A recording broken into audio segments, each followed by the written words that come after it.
What do you go by? Nico, Neeks, doesn't matter. Everybody calls me Neeks. I feel like that just kind of, that name, like, even as a little kid, that's like what my family Neeks? called me, Neeks. Okay. It was just like, my uncle's name is Nick, so it was like Nico. People would be like calling me like, Okay. So it was just like Neeks. I think was easier, didn't get confused, and then ever since I was a little kid, just Neeks. Okay, cool. But Nico, Neeks, either way. And is the brand Secret Sevens, or how do you say it? Secret? I hate the name, to be honest. All right, well, And we'll so get into I call it Secret Sevens. People call it 777. People call it 7 Glock 7. There's a million different names. Oh shit! Damn, Yeah. that's hard. So All right, cool. Have you ever done smelling salts before? I have. I saw it as soon as I sat down.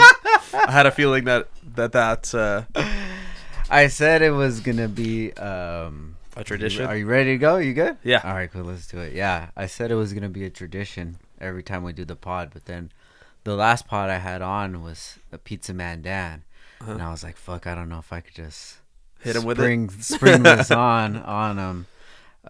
Neeks, thank you for coming to the pod, man. Of course. I appreciate you, dude. Thanks for having me. Neeks of Secret Sevens. Secret You're 7. telling me that there's multiple names for it. Yeah, it's funny. Just with time, the name is something that I still don't really like. I had to like jump into it and find a name that wasn't taken, and that was like one of the ones. But yeah, I call it Secret Sevens. People call it, oh, you own 777, or you own Secret 777. Everybody calls it a different name, so people call it Sevens or 7 Glock 7, or there's a million different ways people call it. So why'd you have to like jump into it? So when I first started, I had originally just made it just for myself. And so I wasn't thinking that I was going to like create a brand. I was just making clothes for myself, something that I liked that I could wear. And then once I started wearing it, people were like, oh, yo, where can I get one? I'm like, oh, I just made this for myself. And I had so many people ask me like, yo, where can I get one? I'm like, I'm just going to try it. I'm just going to make like 40 pieces. I did like 4 different colors, different sizes. I did like a black, a pink, a blue, and a gray. Did 40 pieces, and then I just posted on my Instagram like, hey, everybody's been asking me, like, I have these sizes available, and like in 20 minutes I sold all 40 of them. Shut the fuck up. Yeah. 20 minutes? 20 minutes I had people like, damn. I was like, oh, damn, I should have done more. And then that was the turning point where I was like, oh shit, people actually want this. And then like all day I just had people like, because I posted like right after like, oh, like sold out. Like, yeah. And then all day people were like, where can I get it? Or are you going to do more? Like, are you going to do different colors? Are you going to do this? And I just had people doing like blowing me up all day. And then I was like, damn, I really need to like start this. So I created like, I already had the logo, already had everything. I just didn't have an Instagram. I didn't have a name. I just had the logo. It was just 7 Glock 7. I had no name, no Instagram, nothing. It was just for myself. So that was the point where I was like, I got to come up with a name. Like, what do I call it? So I was like just thinking of names, and me and my buddy like Paul, we were just going back and forth on names, but like we would find a name like, oh, let's call it like the Sevens, and then I'd search on Instagram, taken. Let's call it like we went back through like 50 different names, and then he's like, what about like Secret Sevens? And then like of course Secret 7 and then the letter S is taken. And I was like, okay, well, what about like Secret 7 taken? So like that, the one that we landed on, which was Secret 777, the letter S, was not taken. So that was kind of like, I don't really like it, but at that point I was like 2 weeks into trying to find a name that wasn't taken, and I was just getting frustrated with myself. Damn, that's crazy, dude. So I still don't like it. You gotta let it sit for a few minutes if you want to. No pressure. I'll try it. I mean, you're down? Yeah, All I'll right, try good, it. dude. I'm a little stuffed up. I just got back. I just got back from riding out in the desert. That'll in the help out, Can-Am, dude. So It'll clear you up. that might just do it. I might be leaking. Where were you in the desert? California City, Cal City. Oh, okay. Yeah, there was a big like there's a Instagram, and they do like a group ride where everybody comes out and they bring like cars and trucks and Jeeps, and there's probably like 300-400 people out camping, and they have like music set up and vendors and all kinds of stuff. So That's right. We did the kit on your Razor. yeah. Has anybody noticed it or anything? Yeah, like that? every Really? time I take it somewhere, that's like the first thing people talk about, and No I'm always shit. like, yeah, like I thought like maybe the seats would be like like everybody likes the seats because I think it's just because they're red. For sure. But it's just like everybody's like, oh, like what kid is this? Or like, because nobody has it, so I think that it's like them seeing it is like, you know, they see people with red seats or different colored seats, but they're like, what is this? I'm like, oh, it's Downstar, and they're like, oh, they do Can-Am. So I'm like, well, do you want one? Yeah, we could set that up. No way. But yeah, people are always. I think it's just because there's so many. Like on my car, you did my car.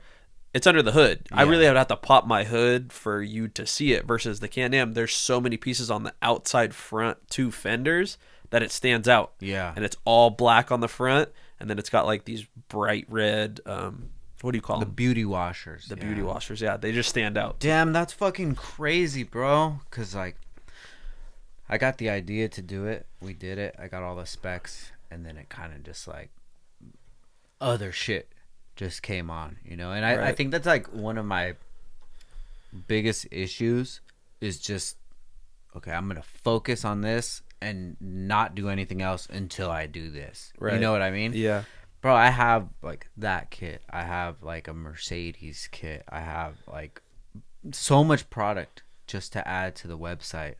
But it's like my everyday tasks are like filling up my day, you know? Right. By the time you get to that, you're like, fuck, dude. Yeah. You know, which is cool. And then you add something, and then that creates more stuff to do during the day. Exactly, dude. It's a never-ending cycle. Yeah, we just got these new style washers, and I haven't even put them on the website. And then I have other stuff. But it's cool. It's like, you just got to keep the fucking ball rolling, dude. Right. You know? So you were out there in Cal City, was it like for the weekend or what? Originally, I was going to go out Friday morning, camp Saturday, come home Sunday. But then, like, when I woke up Friday, like at 5 a.m, it was raining. It was either Friday or Saturday. Okay, yeah. I woke up and it was raining. I'm like, well, I don't want to be out there if it's in the rain. So I was like, okay, I'll wait till Saturday. So we woke up Saturday morning and it was still raining. Oh shit! Was it Saturday or Friday? One of the 2 days it was raining, and so I was like, okay, like let me check the weather out there to see how it is. And it just said it was windy, no rain, no chance of rain. And I was like, well, I'll go. And it rained all the way from Oxnard all the way to like the middle of nowhere, to be honest. Yeah, where is it? Like Cal City? It's like half hour, 45 minutes past Mojave. Oh, so off the 395. That's like that. It? Yeah, the long road. Yeah. So it goes through Mojave, and then you get into Mojave, you make a right, and then you're just out in the middle of nowhere. Oh, and all it was they posted like coordinates, and you just copy and paste it into Google. And what the fuck? Yeah, damn, and it was crazy. Like I'm literally driving in the middle of nowhere. There's no lights, nothing, and then I come up this little ridge and drop over, and there's just like 400 people all camped out. Yeah, it was pretty crazy. Wow. Here, I'll show you. So when you do something like this, you obviously have to bring all your own supplies and such. Yeah. So like we decided that we were just going to go for the day. So we left Saturday, we rode all day, we rode all night, and then we came back. We got home at like 2 or 3 in the morning that night. Gotcha. But the wind was just a killer, and then everybody had fire, so it was blowing smoke everywhere, and like my eyes were just all messed up. But yeah, I could just imagine that, because just being out there and it being dusty already as it is, right? Yeah, it's nice because like when you're riding, you know, you have like a helmet, you have goggles. Everybody, like usually people wear like a motorcycle helmet with, you know, dirt biking goggles. I wear like a Simpson, like a racing helmet, like the helmet that I use for my Harley. So it has a shield that drops down and it's ventilated.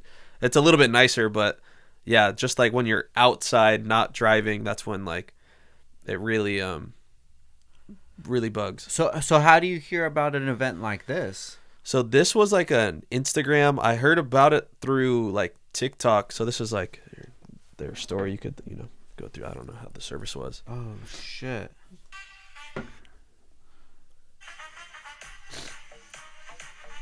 Dude, that looks fucking lit, bro.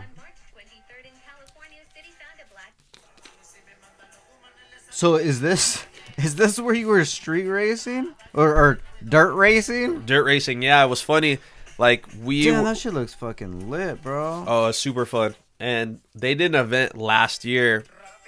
Their Instagram's called Speed Perspective. Last year they did an event that we went and we filmed a vlog at. Okay. And that event was like probably twice as big as the one that we went to today. And I think the rain, the wind, I think the whole weather kind of deterred a lot of people away from going. But yeah, we were just like driving around, and then we pulled up, and there was 2 TRXs that were just lining up, and they were getting ready to race. So we just kind of pulled up, and then when we pulled up behind them, we were just going to watch, and then another Can-Am pulled up, and we're like, hey, do you want to race, you know? And then it turned into like literally like from Fast and the Furious, what is it?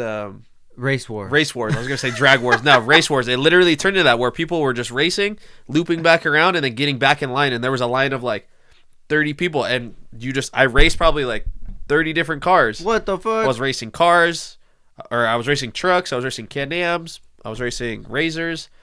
Everything and anything I was racing. Are those TRX, are those fast? Yeah, they have the Hellcat motor in them. So they're like 700 horsepower. Oh, all-wheel drive. Supercharged. It's just the Hellcat motor, so they're like 700 supercharged, 6.2 liter. So they make a good amount of power. They're heavy, but their top end is pretty good. Did they ever make the Caravan with that motor? The Elephant. Is it? Was it? I don't know if they ever officially made it. I think somebody made it, but I don't know if that would be nuts. I would definitely. That would be wild. Like an all-wheel drive minivan. I think that would. Be the first minivan I would consider buying. I want a Hellcat, bro.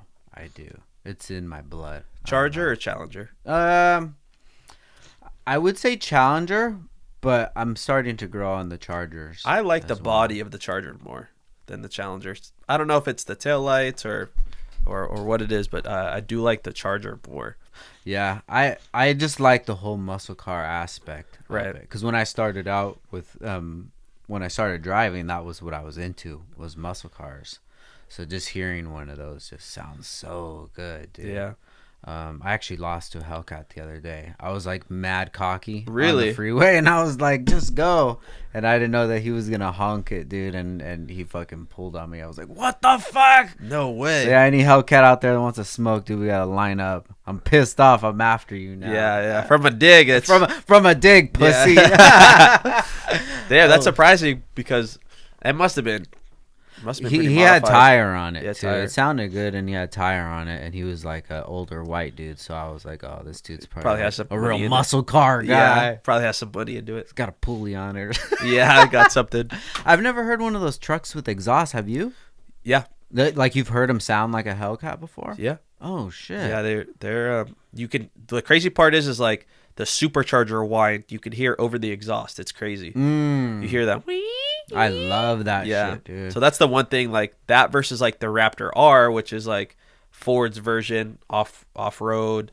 I think it's a 5.2 liter V8. Okay. And then the Ram is a 6.2 liter, but it's just a different sound. That Hellcat whine, like that supercharger whine, is just very distinct. That's what you want, dude. That's what I like. For sure. I have a 69 Chevelle with a blower on it. I've seen it. And the blower's not that loud, dude. No. It kind of bums me out. Yeah, it has to be that the way that they have the gears cut or whatever inside of the supercharger, that gives it like that really distinct whine. Mm-hmm. But they sound so good. And that's the thing is just driving it normally, like I went out there and we towed my Can-Am with the TRX. Oh shit, okay. So we went and I drove the TRX, and it winds from like 2,500 RPMs to like 4,500 RPMs when you're not even on the gas. When you're just like barely rolling into it, like just getting onto the freeway, it just winds the whole way. No way. So when you really get on it, it winds even crazier. But yeah, you hear that whine constantly. So do you have one, or you have a buddy that has one? I have a friend that has one. Oh, okay. Cool. Yeah. What do they run?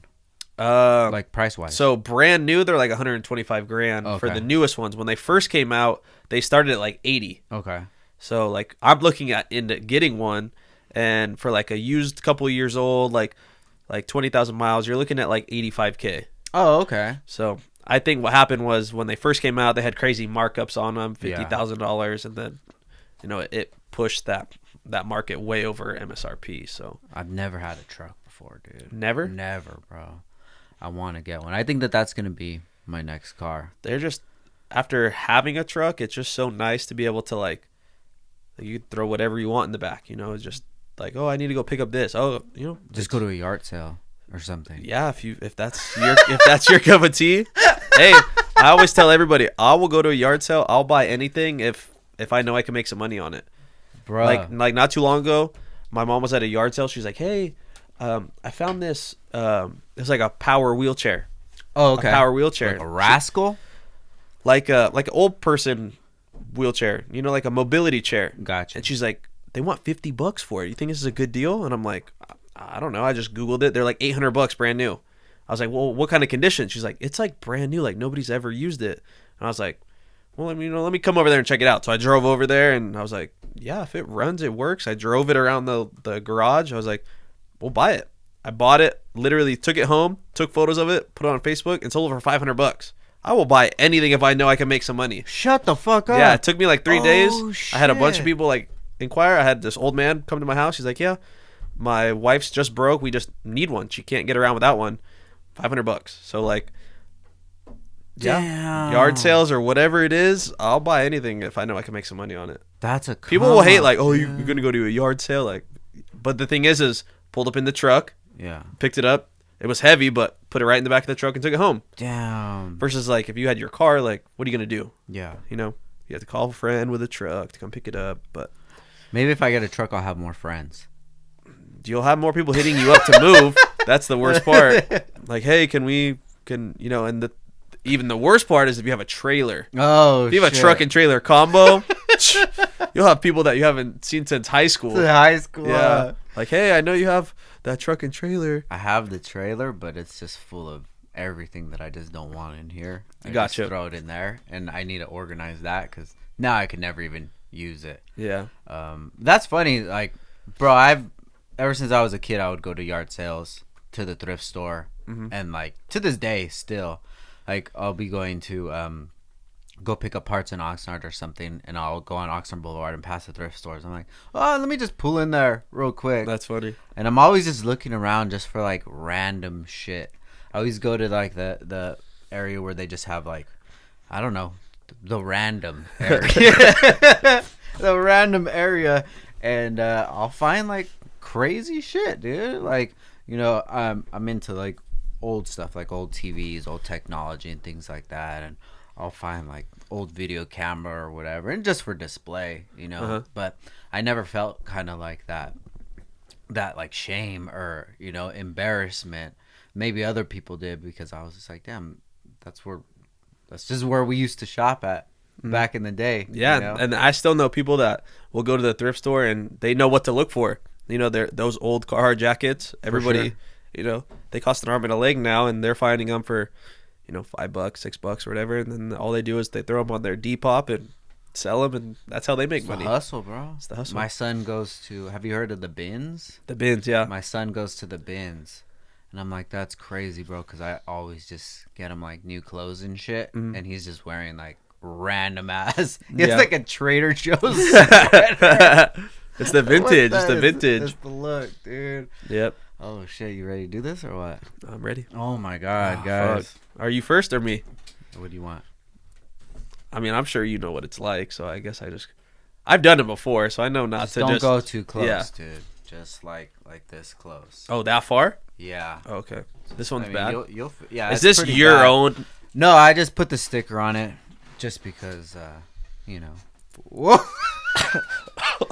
I got you, Dad. I'm not gonna leave you hanging, bro.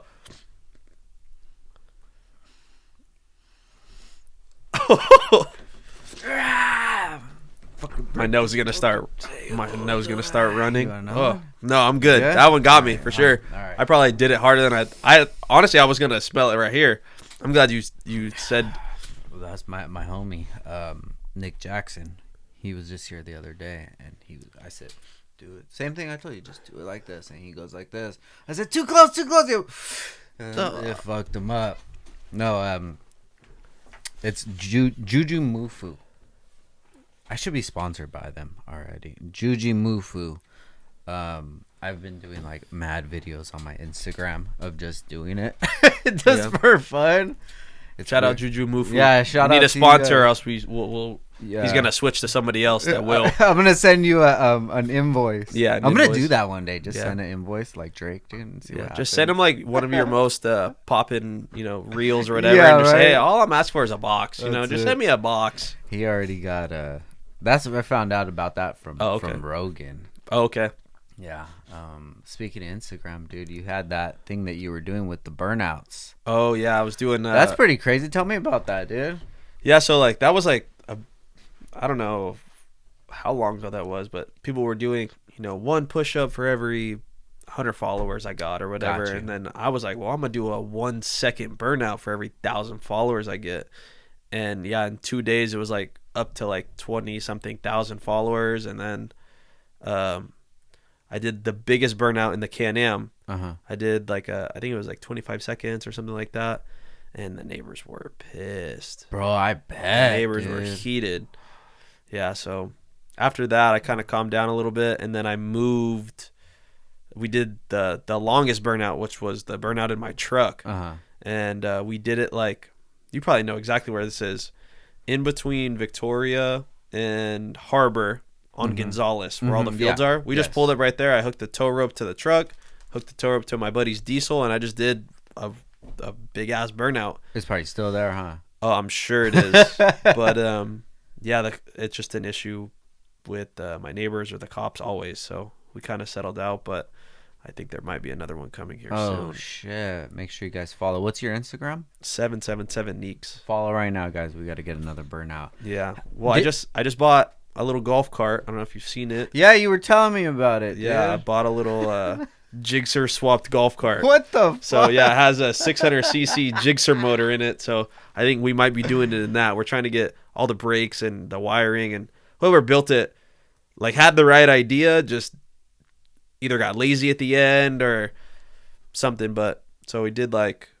I'm having an issue with I think the injectors. Gotcha. So I think I either need to get new injectors or an injector cleaning. 2 of the cylinders are firing, but just not like how it should. I just running lean, or it's running not very good. So got you. That's crazy. So we're trying to get everything dialed. I had no brakes when I bought it. That was the scariest part. And so a fast ass motor, no brakes. Yeah, I took it down the street, and that thing is the scariest thing I've ever driven. Oh, I bet, dude. Yeah. You're just sitting on the engine at that point. Yeah, basically no seatbelt, no harness, no nothing. It's just like a golf cart with no cage around it, nothing. That thing is scary. Oh, I drove it the other day after I got like the seats put back on it. We did a bunch of stuff to it. Did oil change, did spark plugs. Tried to I don't know what's going on with the brakes, but I bled the brakes. Yeah. Is that how you say it? Yeah, I bled the brakes a little bit so they start working a little bit.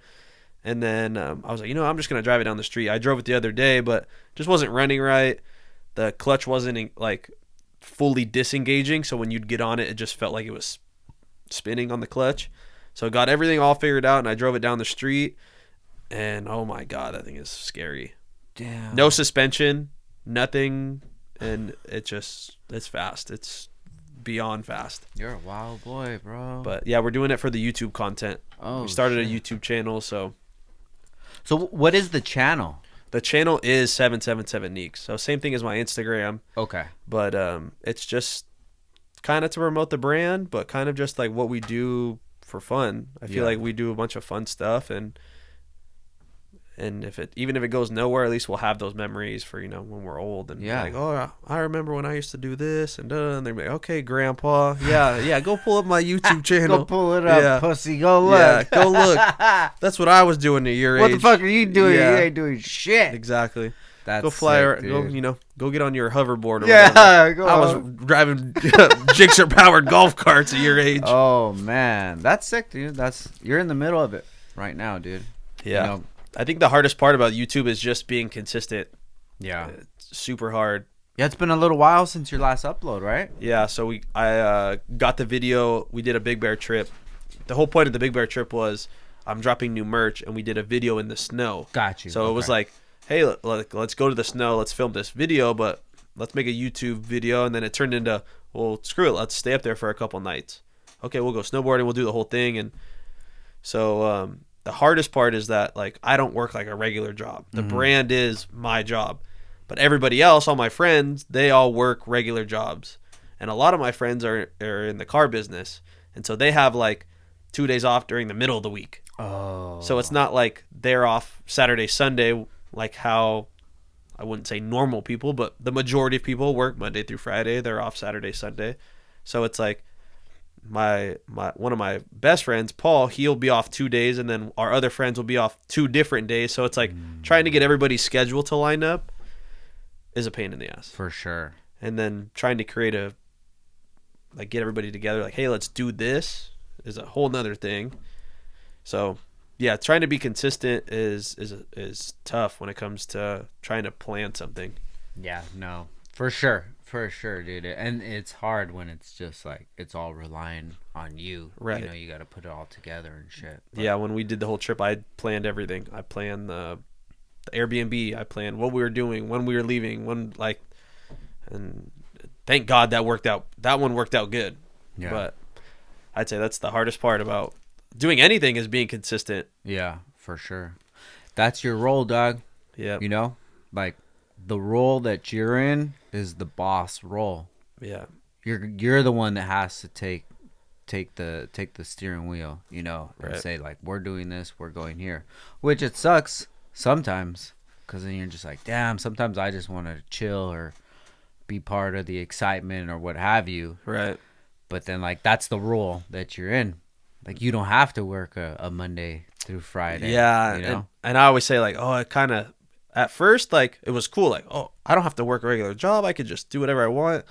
But then like for me, what I'll do is like besides today where I shipped out hundreds of packages, but I had like back orders due.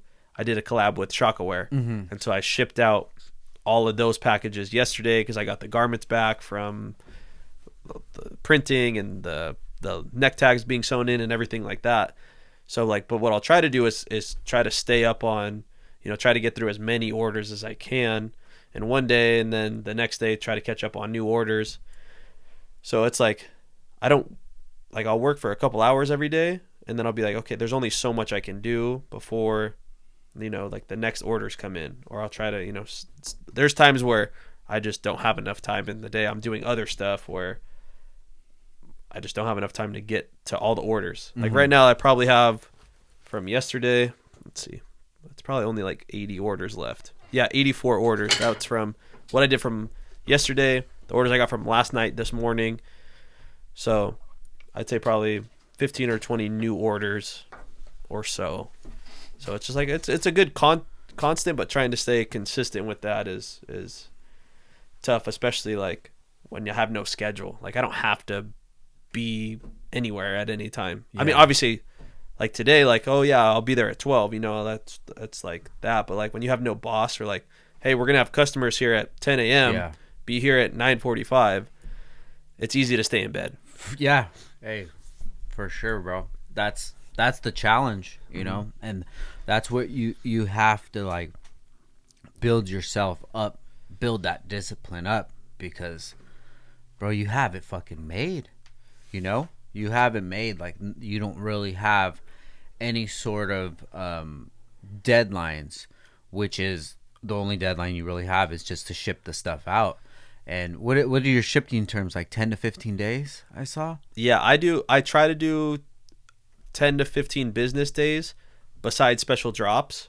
Like special drops where it's not in my control. Like I had to deal with the whole Shaka people, you know. It was kind of on them once we sold to a point where like, okay, you know, let's print this plus extras. Gotcha. Then I had to go down to Shaka in LA, pick up the garments, then I had to bring them back to my printer, had them do the printing, then take them back to get the neck labels sewn in, and then back to my house to get them shipped out.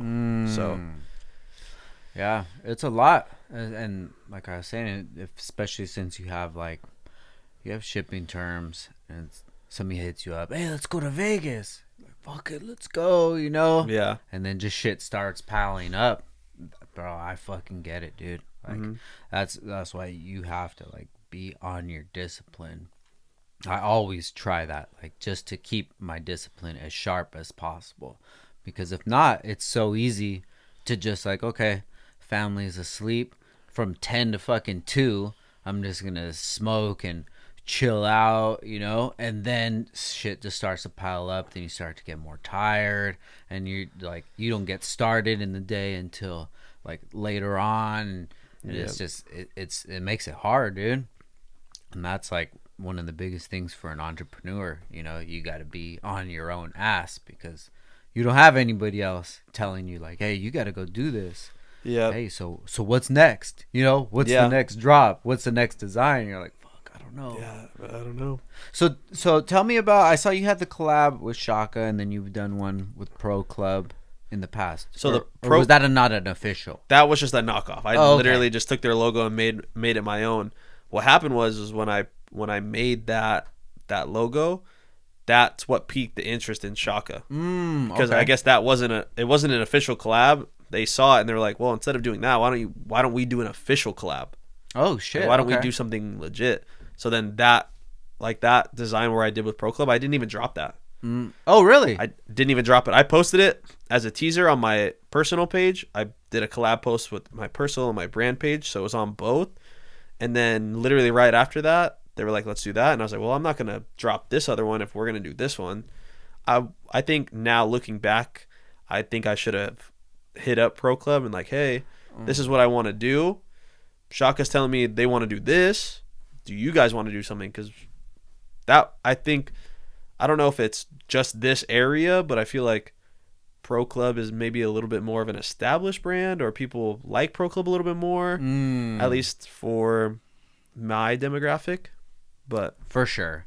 Yeah, I mean, they've both been around for a while, but Pro Club is, you know, tried and true. Like, you know, when I was younger in these streets, dude, I would go to T-shirt warehouse. Yeah. Go to T-shirt warehouse. I used to work at Best Buy. Right after work, I would go to T-shirt warehouse, get some fresh tees. That was back in the day where you had like the double tees. So you had like a brown or whatever, and then you had the white, the collar. You'd go cop the 3 for $10. Yep. That was the Pro Clubs, dude. And then Shaka's, they were around a little bit back then, but they had a really tight neck, dude. I don't know if it is it? Yeah. It was like super tight, dude, which is cool because some of the other shirts, the shirts are too loose, but I felt like it was too tight. Yeah. But they did have a nice white too.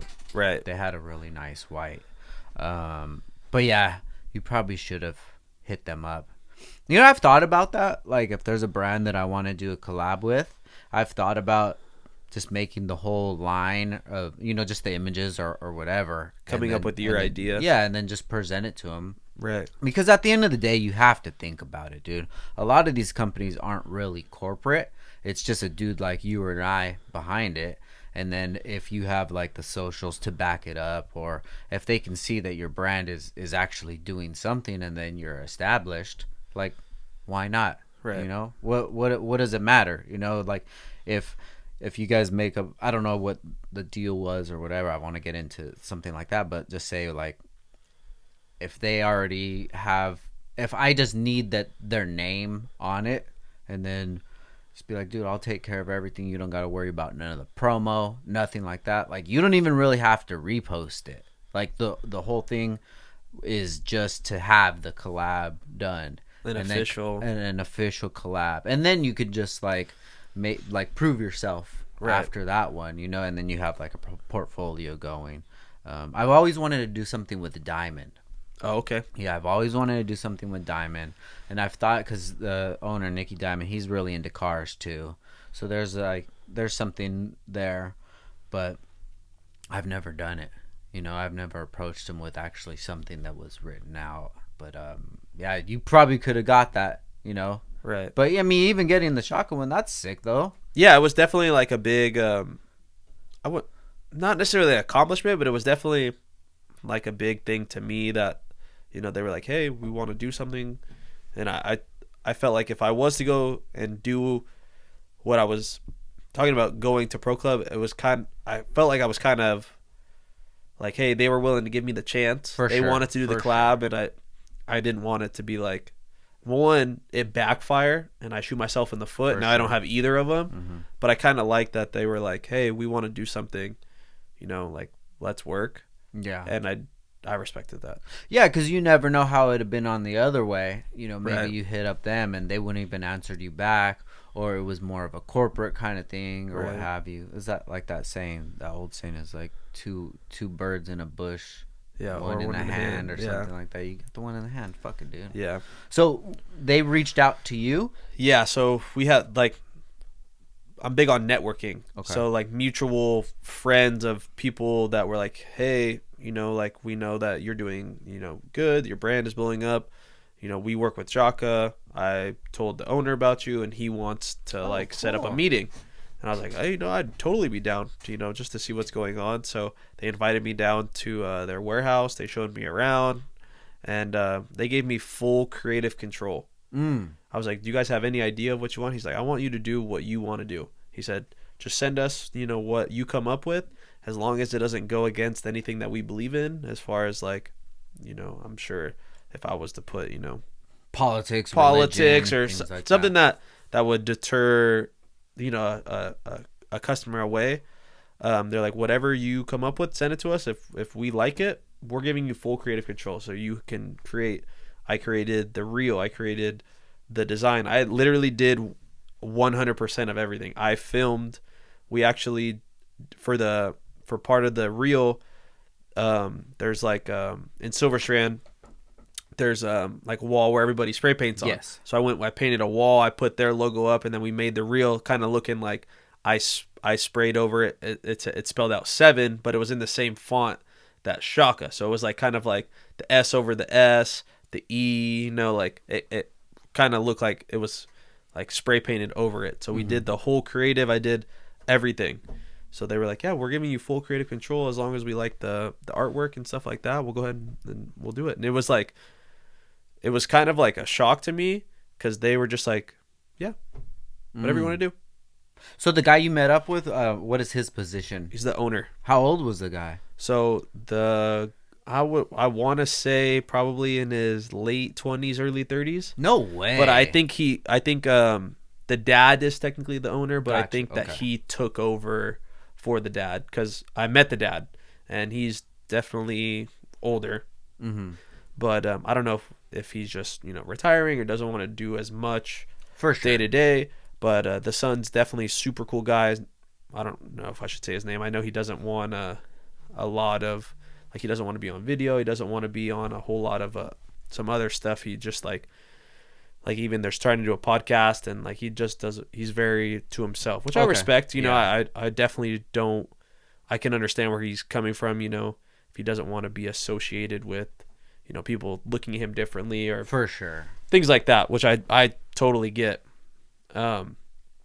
But yeah, super cool guy, and just gave me full creative control. He's like, yeah, whatever you want to do, as long as, you know, it doesn't go against what we believe in, you know, we'll do it. So you could just be as vague as you want. So does it come down to like a splits, or you have to buy it, you have to buy it, and then they're just giving you able to license it? Did they sell some as well, or? So when we first talked about it, I said, do you want to drop it on your website? Do you want to drop it on mine? And he was like, whatever you want to do. And I was like, okay, well, I'll drop it online. I'll fulfill the orders. I'll pay for printing, you know, just however you guys want to do it.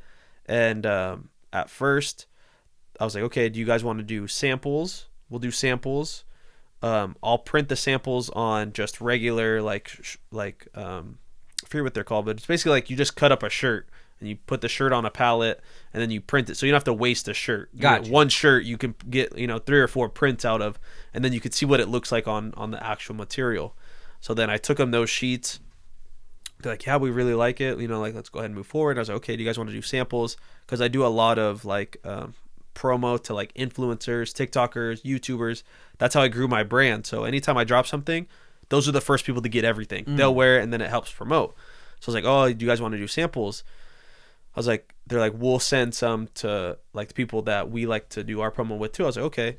So we did 250 samples. I sent out a bunch, and then just kept whatever we didn't send out as inventory. So before the shirts or anything, you're printing 250 just to send out. Yeah. Oh, Printed fuck. 250. It was like 75% black, 25% white. And those were just to pass out to influencers. Those were to pass out to anybody who had, to be honest, any kind of pull in social media, whether they were a TikToker, YouTuber, any kind of influence. That I was just sending them out, boom, boom, boom, just sending them out to whoever, anybody that I thought would wear it or would like to wear it or could bring any kind of, like any kind of revenue. Yeah. No. So we did that, and then I just kept whatever was left over, kept it as inventory, and then as orders came in, shipped what was left out, and then once we got to where we had nothing left, started taking inventory, let the orders go off for a little bit, sent them the order sheet, went picked up all the boxes, took them back, printed, and then shipped the rest out. Got done. I'm like 95% done. I finished like 95% of it yesterday. So wow, dude, that's cool. So as far as with you and Shaka, did they just give you like whatever you could? I'm like super intrigued on this. Do they give you like, okay, we want X amount per shirt, this is just for the look? Or I think so. Or you haven't at first nothing was discussed on the samples part, and I was like kind of weary, but at the same time that I was like I was okay not making any money for sure. With having that collab, I feel like that's a good stepping stone. I was okay making no money at all. I was like, if whatever goes on, we'll figure it out.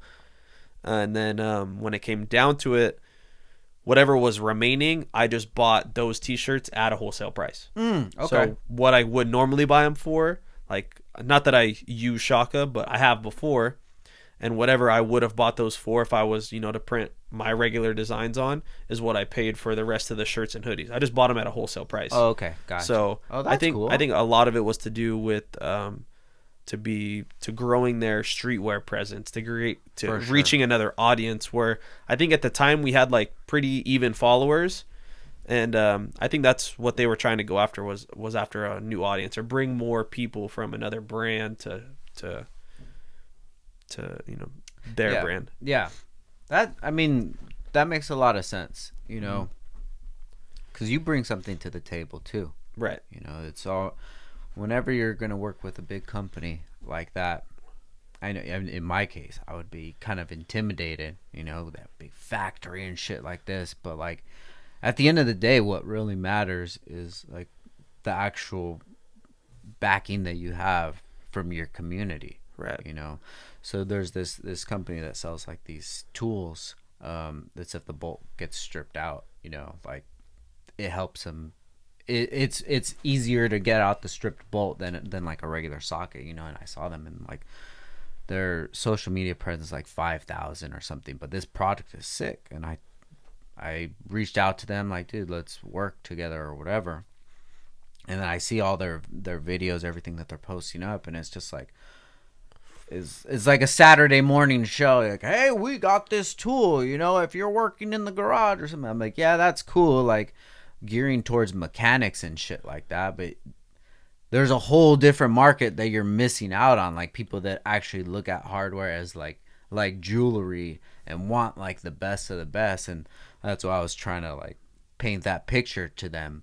But sometimes it's hard when it's like an older company that they're kind of stuck in their old ways. Right. They don't look at like what we do as a value. But I'm like, okay, if we're like, and we're still in the talks about working together, but I'm like, okay, well, if we just work together, like if we just made a box and put our name on it or did a collab or something, I'm sure I could fucking sell these all day, right. Exactly. Just give me the opportunity, because I can already foresee in the future, like, yo, this is going to be something big, but sometimes that you got to like paint the picture for them. Is their product already like a patent license? Yeah. Okay. It's got all that stuff to it, but it just doesn't have that like, it doesn't have that presence, dude. Right. It doesn't have like nobody all the cars that they're working on is like, dudes with dirty ass hands, and they're fucking trying to take out this broken bolt. And like, okay, well, we sell to dudes with BMWs, $100,000 cars. Like,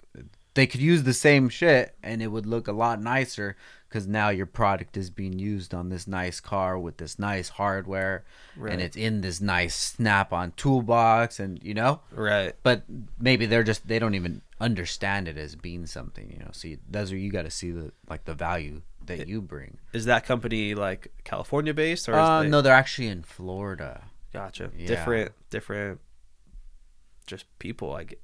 Bro, but I know there's money in Florida. Yeah, for So- sure. Yeah, definitely. We have a lot of like Honda customers out in Florida. We actually just did an event, a BMW event. It went really good out there. I mean, everything is just so small now just because of social media. But like, it's different people. Bro, literally, if you think about it, like when people started to come into the US, like they started from the East Coast and then came west. So you think about it, like, how did somebody end up in Ohio or Idaho or something? It's because their like ancestors, they just stopped. They just, This is nice. this is nice, and ours didn't, dog. Ours went the fucking Yeah, full we're going way. to the We're end. going there. We're going to the promised land. Yeah, we're going to the end of the earth. So yeah, they're different people, dude. And it's just when you start to travel and then you start to see different parts of the country and shit, you're just like, damn. I get it. I get why California has such a look to it. Why everybody just wants to come out here, because like the rest of the country is different, man. Yeah, I love the travel. I've been all over the country. I've been to Japan. I've been all over Costa Rica, top to bottom. Nice. I've been to Antigua. I've been to the Caribbean. Been a bunch of different places, and it's just a world of a difference. Just like being in different places, it's like a culture shock. Yeah. With family or on your own? A mixture. Okay. A mixture. Like I went to Japan, just me and an ex, but so it was just us two. I had a foreign exchange student in high school from Japan. He came and visited us a bunch of times, and I was like, it's my turn to go visit him. So we went out there, spent 2 weeks out there, and he showed us all over, and it was definitely a cool experience. I love Japan. Where was he in Japan? He was like 45 minutes out of like Shibuya. Oh, okay. In a small city called Totsuka. Okay. So when you went, did you stay in Shibuya? I stayed with him. I stayed in Shibuya. I stayed in like 3 or 4 different places. We did like just like cool little Airbnbs in different places. We would take like the bullet train and like stay the night or 2 nights in different places and then come back. And when we were there, he was still working. So it was funny because he would work like all night and then come during the day and like still show us around, and then like we would go to bed and he would go to work, and then he would come back, and like he was just always there. But when was this? This was this was probably it was a while ago, probably like 6 years ago. Oh, okay. It was before COVID. Oh, okay. Got you. Yeah. I love Japan, bro. It was right before COVID. So yeah. fucking sick, dude. Yeah.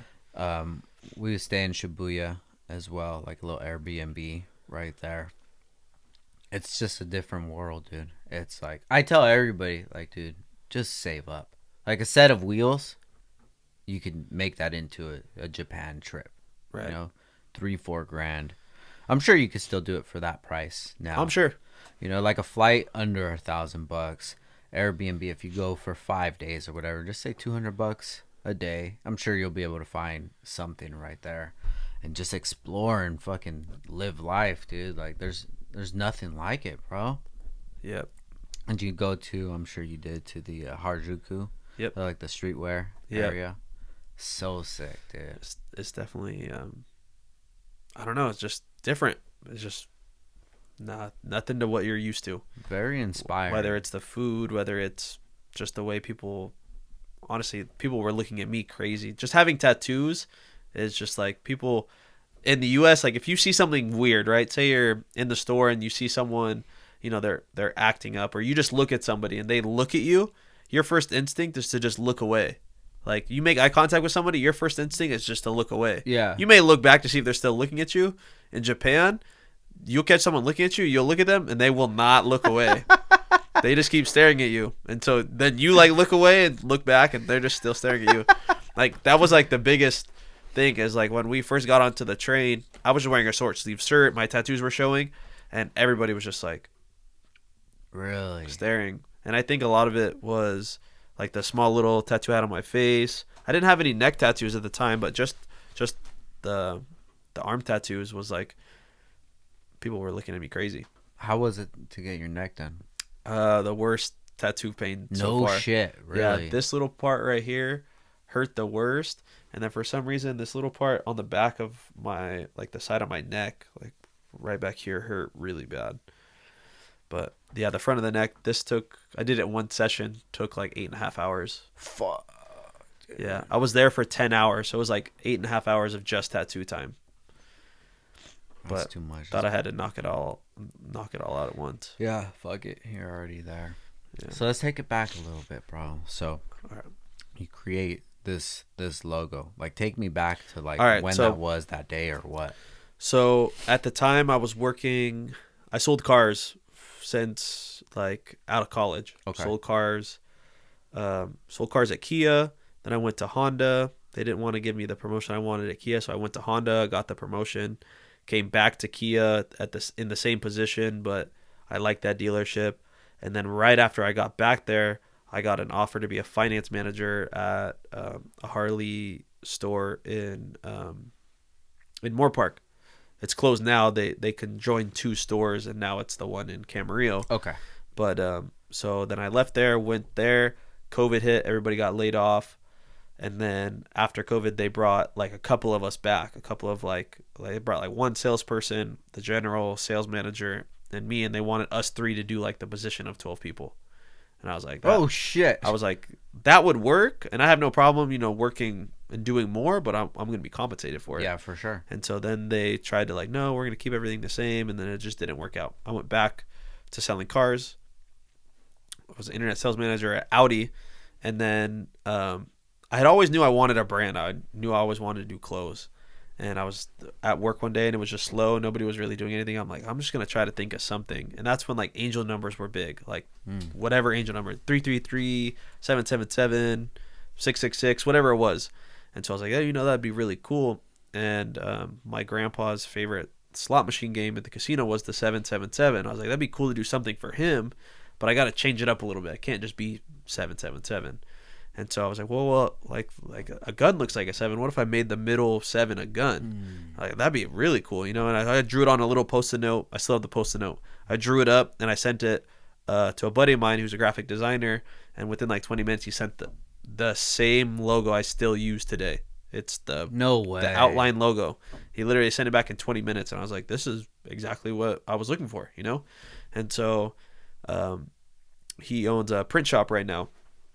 And I was like, hey, that's like exactly what I want. Like, what do I have to do? Like, rhinestones were big at the time too. Like, what do I have to do to create like the rhinestone pattern to fill this thing? And then he sent me like a manufacturer, and he was like, hey, these are like a good manufacturer. Just send them this file. Basically, like, he emailed it to me. He's like, just forward them this file and say you want a rhinestone to fill the inside of this logo. The logo or the file is already formatted in the exact size that we're going to use. Like, just send that to them.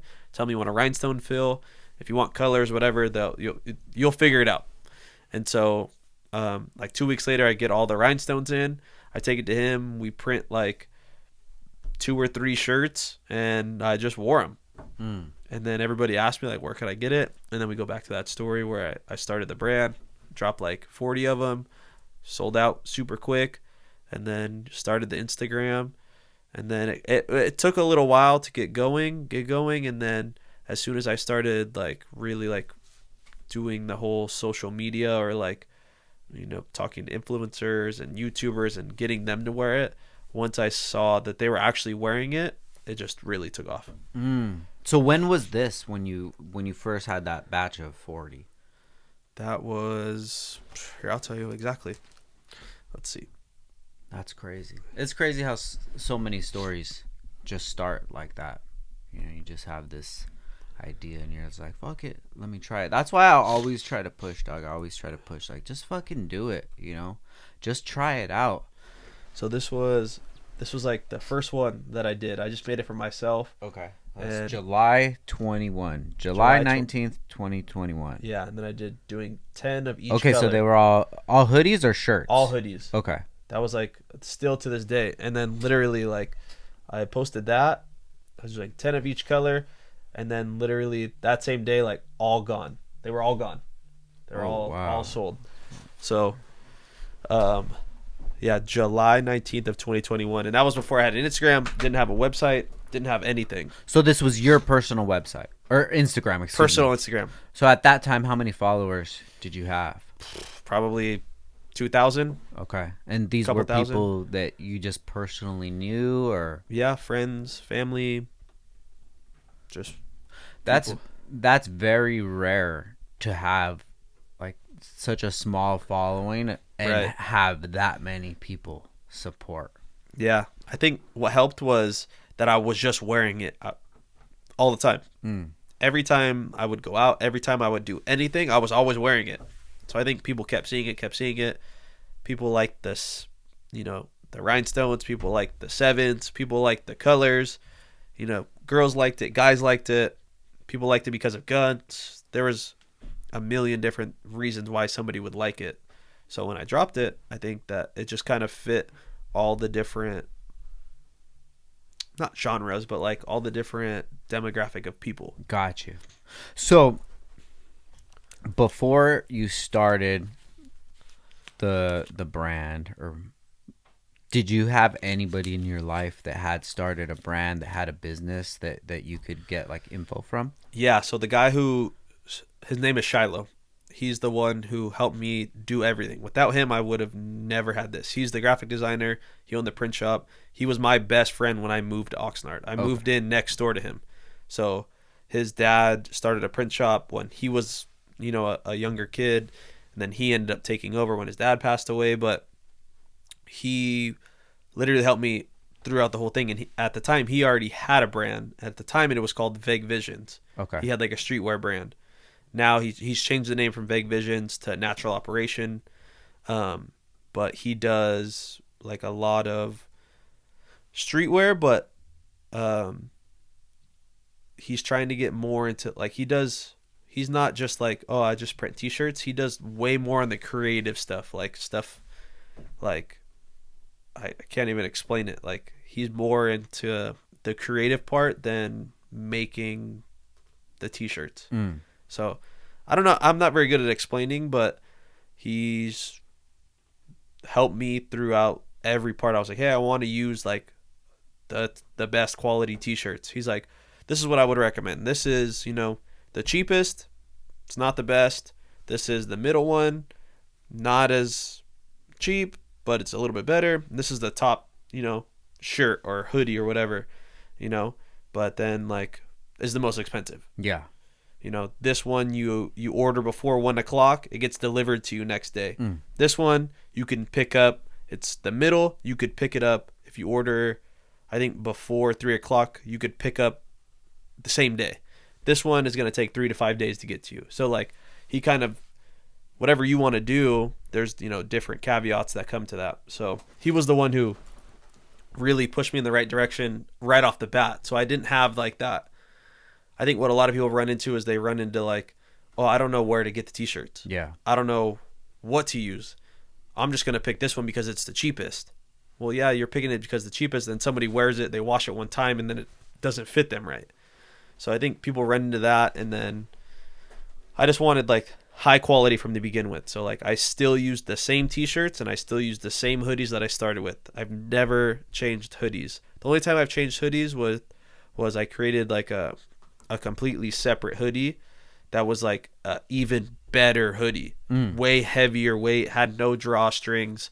That was the only time, and I went up in quality, never down in quality. Got you. So I think people get tied up in, oh, I'm just gonna do like whatever's easiest. Like, oh, I'm just gonna go to LA. I'm just gonna go find pro clubs. I'm gonna print on them and sell them. So I think people.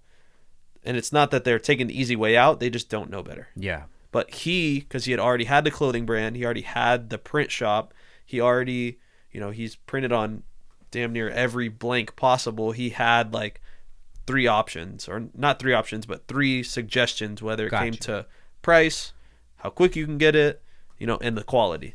So, and then when it came to hoodies, it was the same thing. You could use this, this, and this. These are your options. And so he made things super easy. And then when it came to designing and printing, he was doing that all for me. Still to this day, before I came here, I dropped off boxes of hoodies that he's going to print, and I'm going to pick up probably like Thursday or Friday.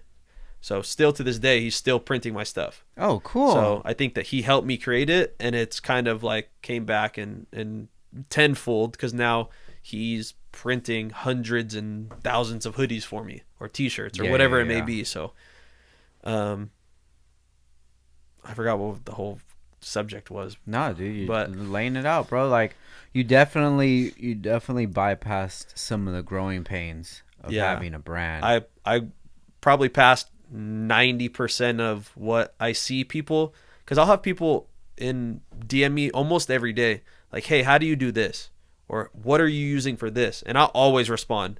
If there's anybody coming to me as a genuine question, or like, I'll also get people DMing me like, do the fucking burnout, pussy. Where's the burnout? Do the burnout. Like, I probably get 10 messages every day like, why do you stop doing burnouts? Yeah. Like, if it's a genuine question like, hey, I'm starting a brand, where can I get this, or how do you do this, I'll always answer those. I'll answer them all day long. I have no problem with that. And I think that people I was lucky enough to have that guidance from the beginning, where I never fell on my face. I always had that right push in the right direction. So I'll always respond. Like, there's a kid who's starting a brand. He's like, hey, I don't have a resale certificate. I can't order wholesale blanks. I'm getting taxed because I'm buying them from Blue Zone. I'm making like $10 a hoodie after I heat press whatever I'm doing. Like, I'm not making any money. And I'm like, oh, I'll order you the hoodies. You just tell me size, color, whatever. I'll order them. When they get here, you can just pay me. Like, it's not a big deal. Because the more shirts or hoodies that you buy, do you get like a better deal?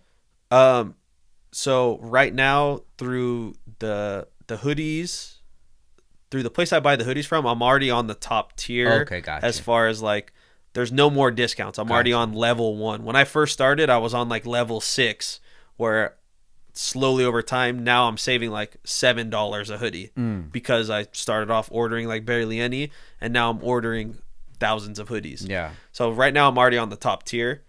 I don't think it gets any better, but it's not like his, 10 hoodies is going to help that. But I know I'm helping him, because if he's making now $35 a hoodie, then when he takes that money to buy more, it'll be the same effect.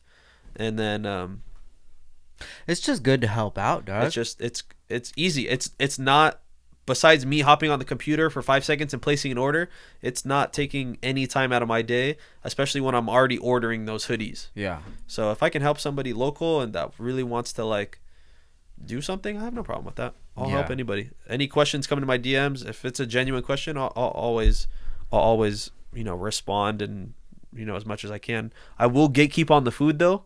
Every time I post, I always put like, don't ask. I'll gatekeep on the food, unless it's like the other day I went to Gordo's Hot Chicken. Okay. Those are my boys. Uh-huh. So like, I'm not going to gatekeep that food, because me gatekeeping is only hurting their pockets. For sure. So if I can post their food and, get 2 or 3, 4, 100 people to go over there and get food from them, those are my boys. So like, I can see it's going to help them, but I will gatekeep some food. Shout out to them, man. I actually want to get them on the podcast. I've talked to them in the past about it. I would really like to have them on, because they're doing it right now, dude. Yeah, like that. They're definitely going up, and they're just good, genuine people.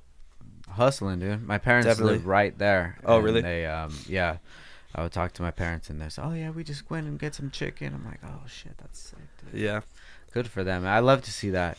Just young dudes hustling. Bro, yeah, because there needs to be more of that. Right. There needs to be more of that. I'm sure you get it a lot. The must be nice. Oh, I get must be nice all the time. Yeah. And I was like, what was nice was when I was working 9 to 7 and then I'd get off at 7. I'd go to the gym for an hour, and then I'd go home and I'd work till 2, 3 in the morning while you were sleeping. Facts. I said, then I would go to bed and I'd wake up at 7:30 and I'd be at work again, and I would do that all day, every day for months on end. Was that nice? No, fuck no. That was the worst. But I knew that's what I needed to do. I would literally get home in my mom's kitchen and I would heat press for hours on hours on hours. Heat press till 2 in the morning, and then I'd sleep for a couple hours, and then I'd go back to work selling cars. Yeah. So the must be nice, I get that all the time. Yeah, it really bums me out because people don't even realize that they have the same opportunities to do something. Right. It's like, okay, well, what are you into? What do you like to do? Okay, do that.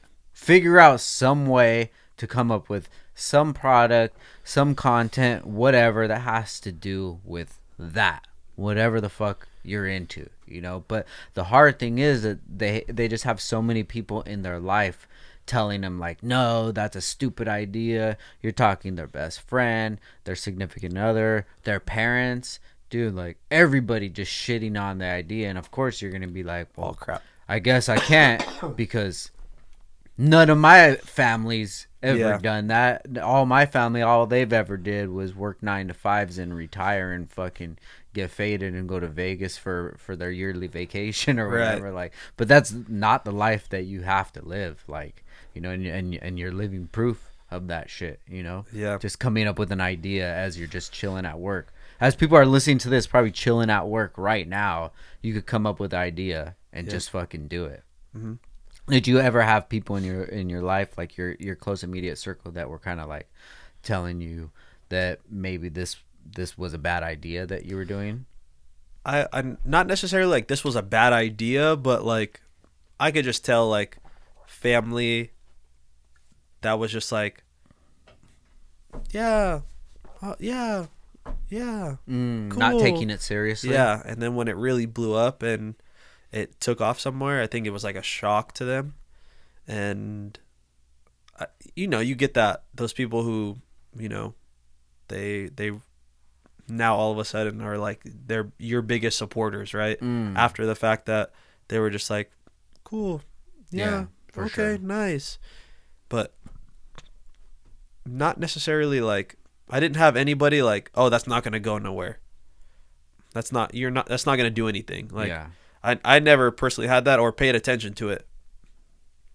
Because I knew based off of those first 40 hoodies that it was going somewhere. Yeah, what the fuck? I had no brand page. I had no website. Just posting. In 20 minutes, I sold 40 hoodies. Like, there was nobody that was going to tell me differently. And, I think also a lot of people have the struggle of getting going, creating that first little investment. At the time, I was already making good money, and I was putting every little bit of money I had into the brand. Every little bit of money that wasn't going towards rent or my car or whatever was going into the brand. And I think some people have trouble with that, or they'll make, you know, a small little investment into something. They'll sell whatever it is, and they'll take that money and then they'll go blow it on something like, oh yeah, you know, I made $500. I'm going to go buy a PlayStation, or I'm going to go buy something. They just don't want to reinvest it. And at the time I was making good money where I was just putting every little bit, and it paid off. Don't get me wrong. But there was times where like I just was putting every little bit I had, and I just couldn't do just like the regular stuff that everybody else was doing. And I didn't come from money. I grew up poor, and then my mom like made very good money until like the recession in 2008. And then 2008 I think I was in middle school. From there on out, like there was no like money in my family. My dad's been locked up ever since I was like a little kid. Still in prison, and people always say like, oh, it's daddy's money. I was like, I wish I had daddy's money. This would be a hell of a lot easier, you know. So I didn't come from money. My mom was making good money at one point, but that all changed. You know, we lost our house. We moved into like a small little house. At the time, we were living in Silver Strand beach house. Everything was nice. We had a cabin in Big Bear. My mom lost everything. I had 2 little brothers at the time that were like 1 and 2. Oh no. And you know, like a lot of people don't know the story, but yeah, we moved. Like my mom lost both her houses. We moved into like a little place. I had two little brothers that I was helping take care of. It was them two, me and my mom, just us. And luckily enough, everything worked out. But yeah, I didn't come from like a whole lot of money. It wasn't like, oh yeah, here's the 10 grand. Go spend on whatever you want. So I had like a regular job. That's how I bought my first car. And I always had that hustle in me though. Ever since I was a little kid, like always buying and selling stuff. Always buying and selling stuff. Didn't matter what it was. If I knew I could buy something and sell it for more, it was funny. At the time when we moved into that little house, a neighbor across the street from me, they got like new wheels and tires for their car. And they had like these wheels and tires sitting on the side of their house. And I was like, hey, do you want them? Like, can I buy them? She's like, oh no, you can have them. She thought they were just old and whatever. And I ended up listing on like Craigslist. That was like when Craigslist was big. Listed them on Craigslist, brought them back across the street, cleaned them up, took pictures, posted them on Craigslist. And then I had someone hit me up and they're like, hey, do you want to trade? And I'm like, well, what do you have? And they're like, well, what are you into? I'm like, well, at the time I was into dirt bikes. Everybody rode around like little 50s, little Honda 50s. I was like, that or like paintball stuff, just stuff I was into. And he's like, oh, I have a CRF 50. Would you trade? And I'm like, shoot me some pictures. So he sent me some pictures. I ended up trading those wheels for the 50, bought and sold like probably 15 different 50s, and then bought like a bigger dirt bike and like always just hustled. My biggest thing growing up was like buying used BMX bike parts. Then I would my friends would get new parts and I would buy their old stuff. And then I'd take like, put, the better parts on my bike and then sell the old parts and then use that money to buy other parts. And like just constantly like buying BMX bike parts was like a big thing. And I bought and sold thousands of dollars worth of BMX bike parts. And when did you realize that you had this hustle? Like at what age? I was probably 11, 12 years old. What's your earliest memory of like something that you, like a hustle that you did? My first hustle was those wheels. Oh shit. That I was probably like 11 years old. What the 11 hell? years old, yeah. Wow. And that was like the first thing that I was like it was that easy. Like, how was it that easy? I thought, I was just gonna sell them and make $50 or whatever. At the time, $50 would have been cool, but I didn't know that they were worth that much. They were just like, oh yeah, we just don't want them. We're just leaving them on the side of my house. We got new wheels and tires. They had like a new Tahoe. Yeah. We're just not gonna do anything with them. You can have them. I was like, all right, cool. Cleaned them up, posted them on Craigslist. That was like that's like my first memory of buying and selling anything. Gotcha. I didn't sell it, but I traded and then sold that, and that's what started it, was those wheels and tires. So, was there anybody in your family that you look back at now and be like, oh yeah, my grandma used to do that, or my uncle? Or what's funny is my grandma was like one of the first people to sell on eBay, and she still does. One of my uncles is a Supreme reseller.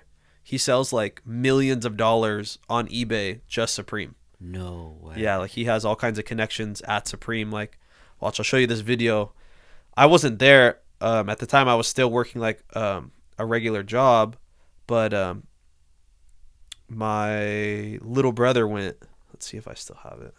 That's my shit. I'm waiting for Thursday's drop, dude. Yeah, so he goes on Thursday and doesn't even wait in line, just walks right in with a list of everything he wants, and then sometimes he'll say like, "Oh, I just want, as many as you'll give me," or watch, I'll show you this video. You're gonna trip out. And it's like it's limited on certain things like box logos, he'll only get a couple, or like, certain hot items. Let's see. They're having a Margiela drop on Thursday, and they're having they have this wallet that I want. They have this skate deck. The skate deck is sick. It's all white, and then it's like grinded off like board slit and tail slit and stuff, and then you can see the Supreme logo under. Oh, that's dope. So hard, dude. So I'm gonna be up on Thursday. Let's see. Trying to get that. That's my favorite brand. Supreme. Favorite brand of all For time? sure. Yeah. It's definitely up there in my top 3. Supreme, Baker, and Downstar. But I don't know if Downstar counts. It's definitely my numbers. It's my number 0, number 1. But I love Supreme, dude. That's crazy, bro. Have you been to the Supreme in LA? I haven't been. I haven't been to the new one. Oh, it's pretty. Been to the cool, old dude. one a bunch of times, but maybe it's not on here anymore. So Oh yeah.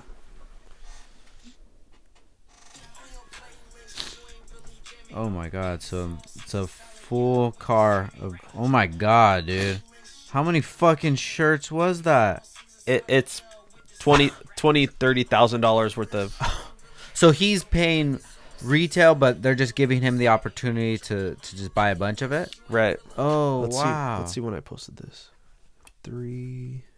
Does he have like an Instagram, or he just does it through Everything is through eBay. Let's see. Let's see if I can go back. So the grandma, is that his mom? Yeah. Oh, okay. Got you. And then the grandma, is that the mom of your mom? No. It's my mom's stepmom. Oh, okay. Yeah. Okay. Got you. I guess all those videos are gone, but That's sick, dude. I know I have like all kinds of videos, and yeah, he spends thousands and thousands of dollars weekly, Still to this day.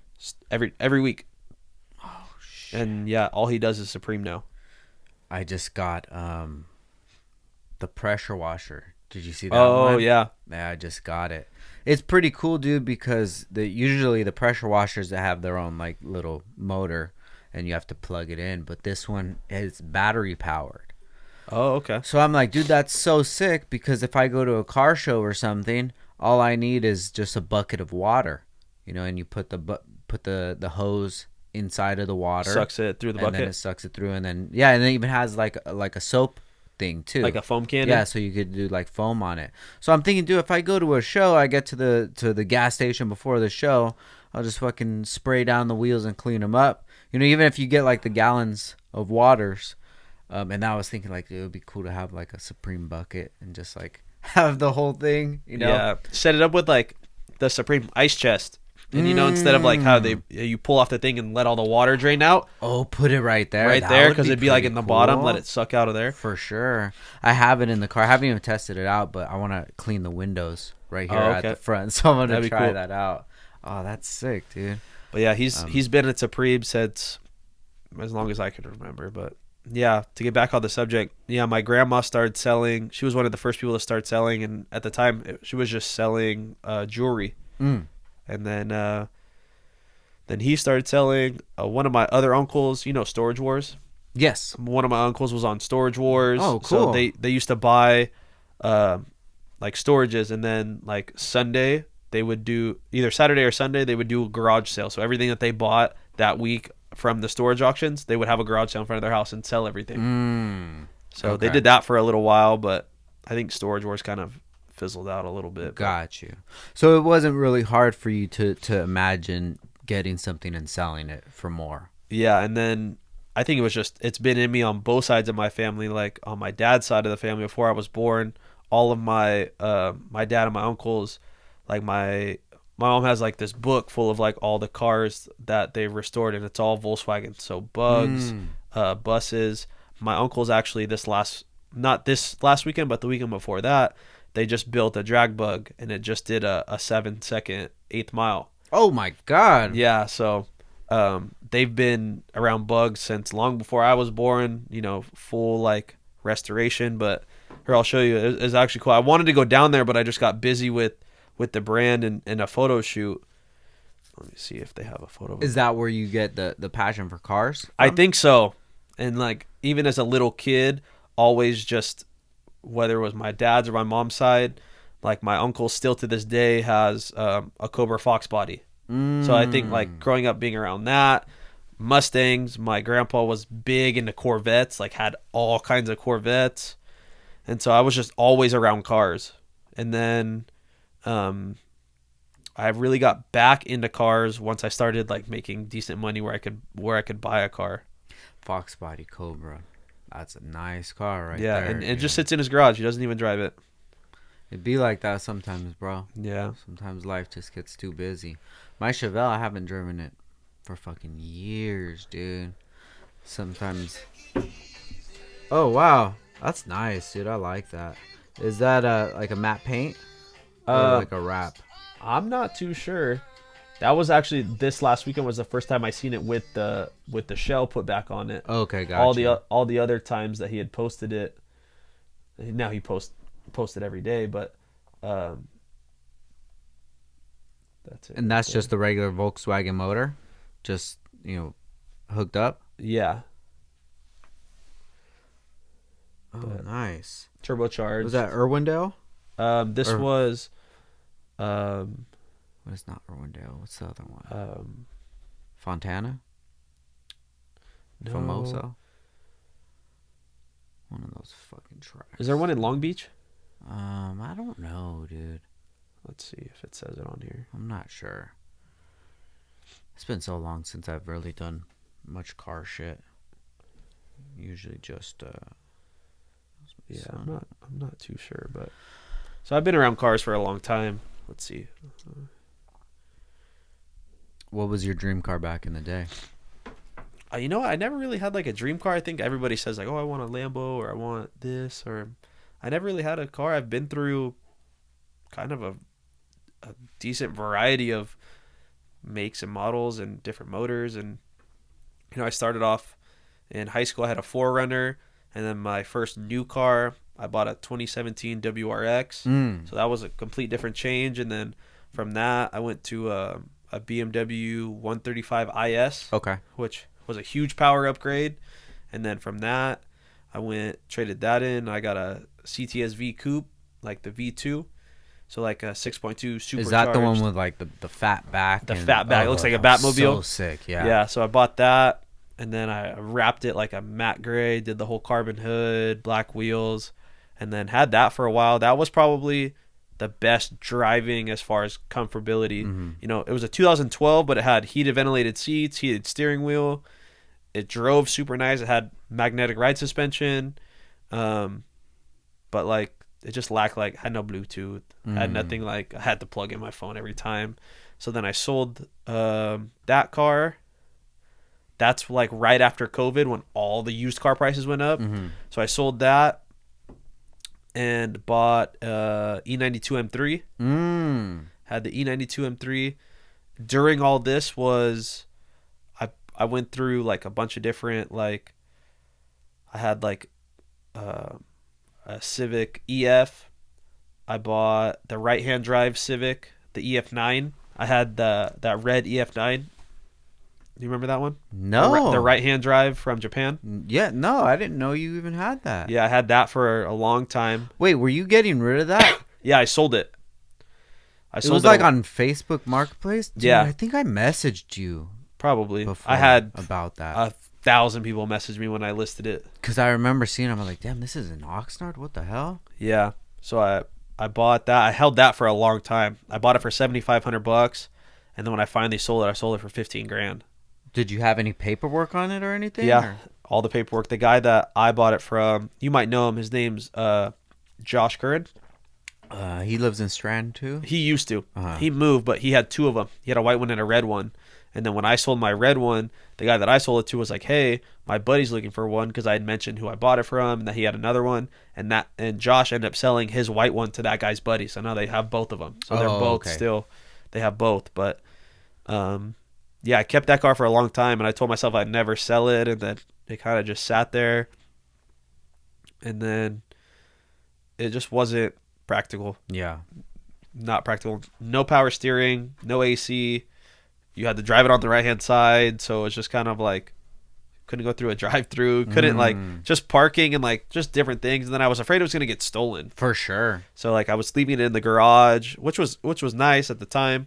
And then I had the EF9, I had the E92 M3 and a Supra and my Silverado all at the same time. I didn't have parking for all of them. I had a two car driveway plus the Civic in the garage, and I was squeezing the truck, the Supra, and the M3 in the driveway like all together, and it was barely fitting. And I was like, this is not gonna work. So then I was like, out of the three, I had just bought the Supra. I was like, I think the E92 is just, it's kind of outdated. Like, after I started modifying the Supra, I was like, this thing's fucking slow. Like, I'm For over. sure. It was the best sounding car I've owned for sure. Yeah, that V8. Because that V8 had the DCT, so it had like that crisp shift to it, had like a trans tune to it. It sounded really nice, but it was just slow. And then I started having issues with like the headlight, the automatic headlights, and then an issue on that car was the amp for the whole audio system. The water that would drain from the roof into the trunk would get backed up, and like it would pour over and it'd fry the amp. So when that happened, I was like, I'm over this. I had no radio with the car. So sold the M3. After that, sold the, what was it? Dude, you just fucking reminded me. I was supposed to get a system in the M today. Let me just put an alarm so I don't forget. Who's doing it? Fuck, my boy Dustin. Oh, okay. Audio Tint Lab. Oh, damn. I don't know how the fuck I missed that. Probably because I'm potting. But sorry, Dustin. so yeah, at that time, that Shout was out to Audio Tint Lab. Yeah, exactly. At that time, I was like, at that time, the brand had first started. I moved houses. I just didn't have room for everything. So then I kept the E92 for as long as I could. And then when I wanted the Can-Am, I was like, well, I got to park the Can-Am inside. And I don't want to leave the EF? The EF outside. So I was like, it's time to sell it. So I listed it, had a bunch of people hit me up. And these guys drove all the way from the Inland Empire to come check it out. And they ended up buying it, doubled my money. And I was like, the only money that I put into it was at the time when I bought it, had like stock, like basically Steelies. It was like, they were like knockoff Watanabes. Okay.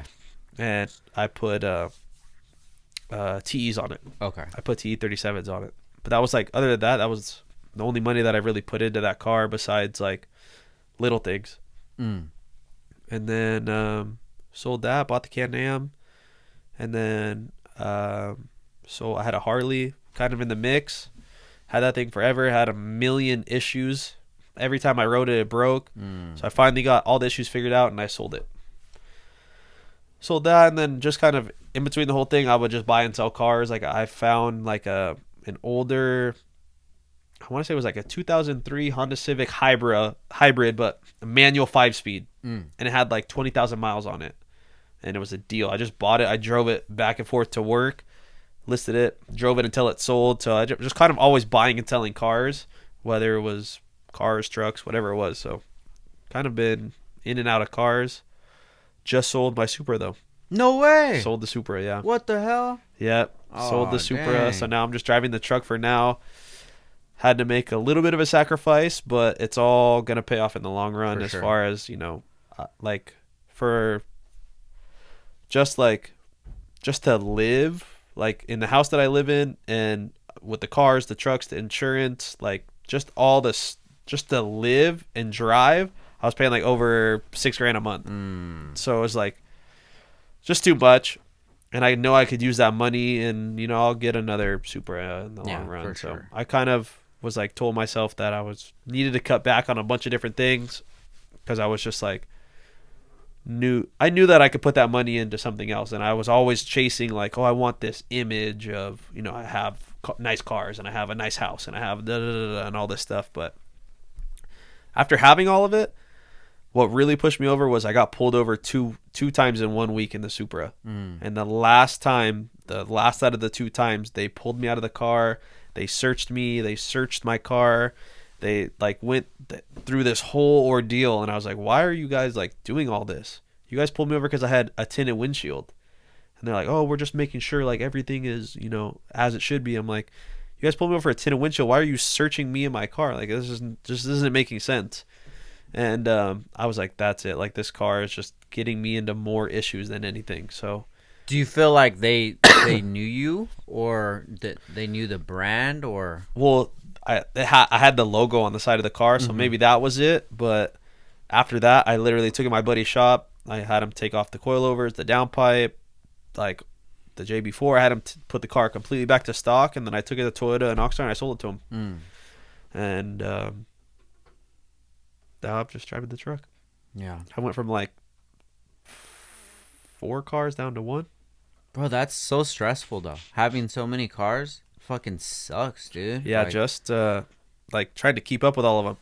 Pain in the butt. I would literally get a registration every month, yeah, whether it was for the car, the truck, the Can-Am, my trailer, the dirt bikes, the Harley. It was like never-ending registration mess. it's overwhelming, dude. It is. Plus everything you got going on day to day. Right. It's like, yeah, So it's nice to just have to worry about one thing. for sure. But Yeah, sometimes I don't even like to think about it because I'm like, bro, I have so much shit going on. Like, right. there's like no way to just escape everything without a headache. You know, like I have everything at my house, plus fucking everything here, dude. Right. Bro, speaking of cars, we have a kit on this car right here, M240i, 1500 horsepower, dude. Is that one stock? Yeah, one stock. Insane, bro. Yeah. That shit is wild, dude. Yeah. The car's nuts. Yeah, he has like no seat in it now.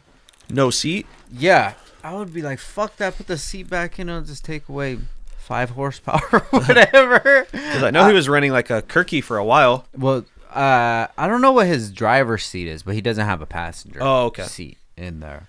But if that were my car, I would make it look as stock as possible, dude. And what's crazy is from the outside, like that, the new 2 Series doesn't look like anything crazy. Yeah. And it's like the way he has his car set up doesn't look like something that I would be really scared of. Like, It's just if he doesn't have the wheels on there, right. it doesn't look like anything crazy. But that car's wild, Yeah. dude. But he's had a bunch of fast cars like that RS3. He had the yellow one, right? green or yellow. Was it yellow? I think it's yellow now. Maybe yellow. It was like bright slime green for a while, okay. yeah. But like that car was super fast too. He's had a bunch of fast cars. Yeah, shout out to him. He was actually supposed to be in our booth when we went to Florida, but we had Roland was at 6 a.m. and he didn't get there till 9. And then our neighbor, they ended up taking up our space, and I was like, dude, what the fuck, man? It's just hard when you do events sometimes because like everybody just does it differently, right? You know, like a lot of the shows that we do out here, they'll have it like taped off. It'll say like Downstar from here to here, so nobody goes in.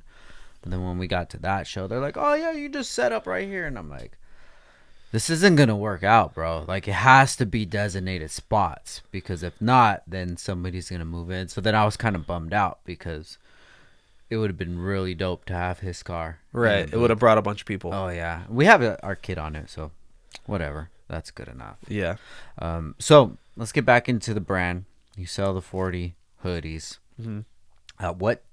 How far from that point till it ended up turning into something?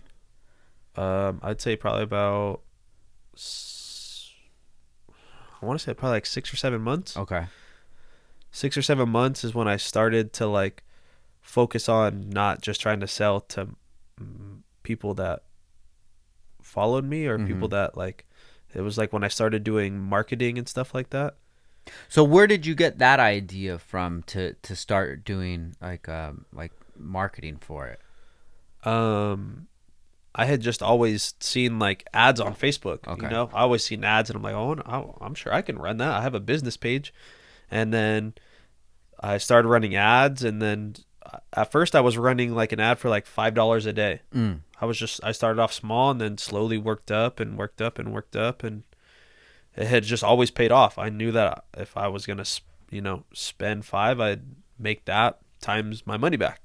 So like I knew it would be dumb not to. And then it got to the point where I found that sweet spot where like, I worked up and I was doing like $50 a day. And then like I was like, okay, well, I'm going to double it. I'll double my sales, right? So I went up to $100 a day. Okay. It didn't double it, but it still was making me more money than the $50 a day. And I was like, well, if I can create that same gap and I'll do $200 a day, I'm going to do $200 a day. And so I went up to $200 and I didn't see like that big increase again. So I was like, okay, I found that sweet spot at $100 a day as far as just running boosted posts. And then a buddy of mine who owns a brand, he was like, hey, you need to run like actual Facebook ads. Like right now your boosted posts are reaching everybody. You need to find that funnel. So I dealt with a guy who ran my ads for me, and everything was great, and then he fell off the face of the earth. I don't know what happened to him.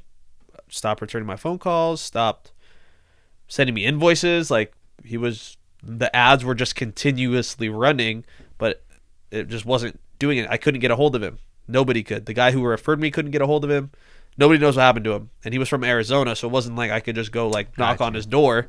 So I looked for somebody else, and I went through 4 people. The last guy that the first guy that I went to was good, but he fell off the face of the earth. The second guy that I went through, like as soon as I sent him the deposit, he was just kind of like he was very consistent, sent him the deposit, and then he kind of was like hard to get a hold of, didn't really like want to get back to me. And then the third guy that I went to was a complete fucking hoax. You might have seen him on like Instagram. His name's like Jojo or something like that. He like runs Facebook ads, and he always is around like a blue McLaren. Okay. And he's like, do you want to 10x your blah, blah, blah? And okay, I was like, I was like, I'm looking for an Instagram marketer. And the fact that he keeps popping up every time I see an ad is showing me that he knows how to market. If I'm looking for what he does and I keep seeing him, he's probably doing something right. So I tried to use him, and he was like up to 10x return. And I was like, even if I get 5 to 7, like that's the sweet spot. I know he's shooting for 10, and he was getting me like 2x. And I was like, hey, this is not working. Like, and he's like, oh, he tried to play it off like 2x is a great return.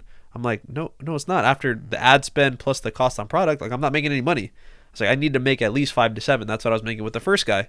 And I would, that would be perfect. So then cancel that guy. The next guy that I went to, I was actually referred to from a buddy of mine. As soon as I sent him the deposit, he completely blew me off. And he was from Texas. So again, I can't just go knock on his door. And then I ended up telling a buddy of mine who referred me, and like he like contacted him, and he blocked both of us. Oh shit. So that went nowhere. Now I'm looking for another Facebook ads manager. I got one. Yeah? Yeah, I got a guy. Really good dude. I've taken a break at the moment just because during right now is the time to like get that organic. Yeah, dude. Everything, like a lot of the stuff that we do is very organic. All the following that we have is very organic.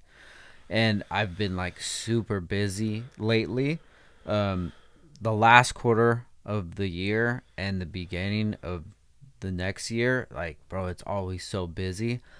And I don't have as much time as I would like to focus on the ads and make sure that I'm making an ad. So it felt like the money was just going out there, but they just kept putting out the same same picture, which whatever, it works, but for me it's like it's not what I want to do. And like I say like time, but it's like mental capacity. I'm not in the place mentally to be able to look at this in an objective way and be like, okay, I want the ads to look like this. Because if I did, if I gave it that amount of time, I know I would come up with like a fire ass ad, a video or picture or something that I know is gonna bring people in. But I just don't have that time right now, that capacity right now to do that. So I took a break, and I did that last year too, and then we jumped back on, and it was perfect. But he's a really good dude. Like I can hit him up at any time, text him anytime, and he'll like respond. And he's local. He's in Cam. Hustler, dude.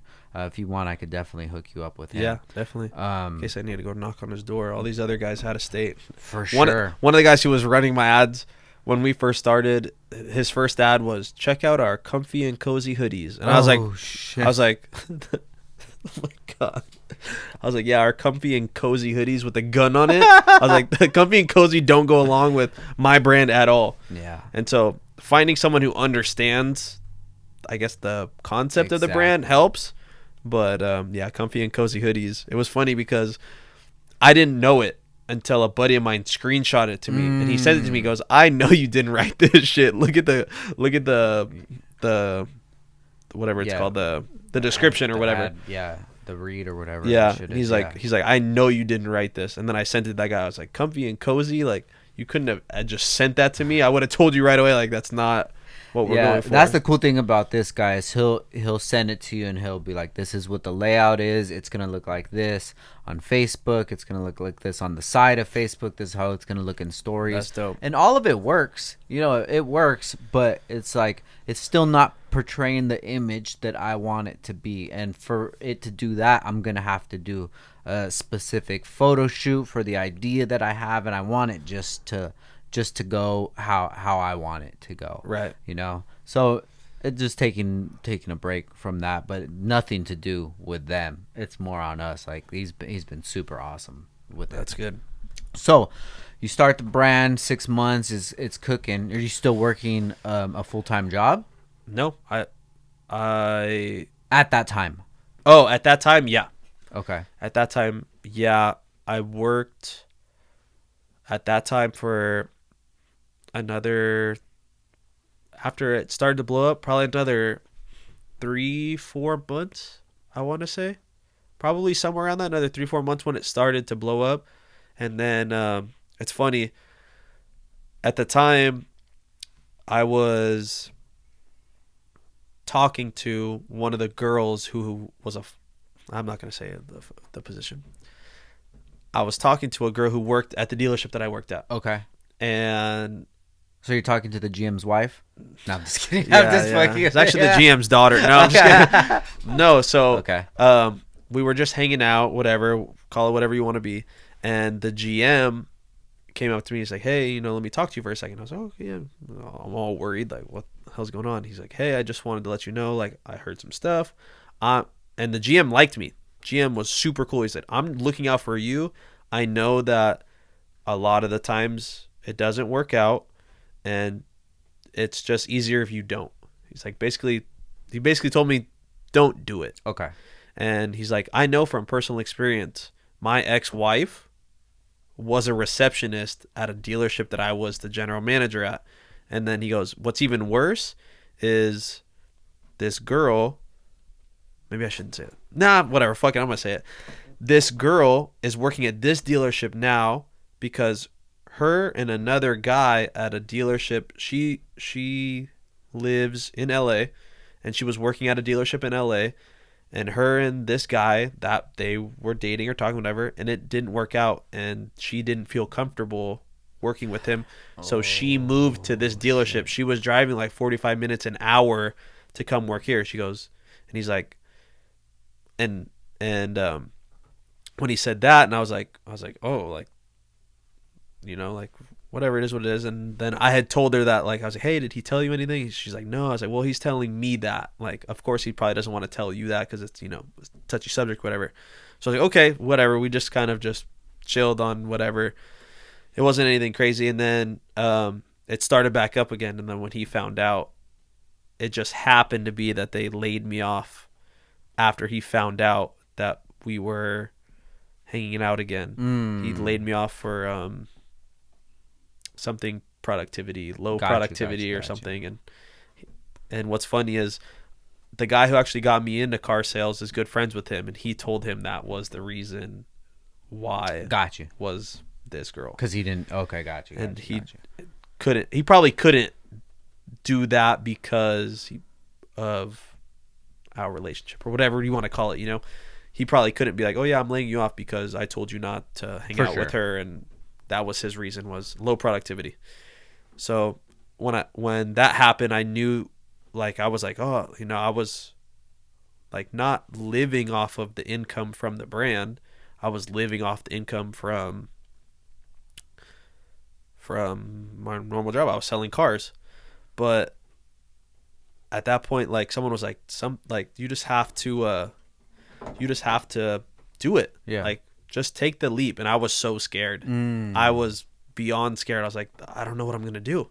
Like I have money saved. Like it's not about like not having money. I'm scared like to not have health insurance, dental insurance, a 401k, a steady income that I know I'm gonna get. Like it's all gonna revolve around the brand. The brand was making good money, but all the money that I was making from the brand was going right back into the brand. So I was like, I could do it, but that's scary. And they're like, you just have to fully commit. And I did. And it paid off. Hell yeah. So I think it definitely motivated me like that first month, like not having that direct deposit hit, like I got to get to work. Yeah. So it all ended up working out. Now this is probably a year and a half later. Wow. I've probably been doing it for closer to 2 years now that I've just been doing just the brand. So that's fast, bro. Yeah. That is super fast. Yeah, it was I wouldn't say it was like a shock, but I think it was definitely like I knew it was going to get to that point, but that was the push that just made me do it. Yeah. Cuz honestly, like I would have, who knows how long I would have stayed there, but I was comfortable. Yeah, you'd probably still been there. Probably. When I started Downstar in 2009, and I didn't quit my job at Best Buy until 2012. And I only quit in 2012 because I had met my wife and I was like so in love, and I would have to like leave late at night or early in the morning or whatever because I would have to work. And already before then, my PayPal deposits were more than my paycheck. And right. I'm just like, what the fuck why am I even working, dude? It's like, it's not taking me that much time to fulfill these orders, but it's taking me 8 hours a day for 5 days a week to work this fucking job, you know? So then when I met my wife, that like really motivated me to be like, what am I doing this for, you know? Mm-hmm. And then I should have done it way before then, dude, you know? Right. You kind of just need that push sometimes because it is hard.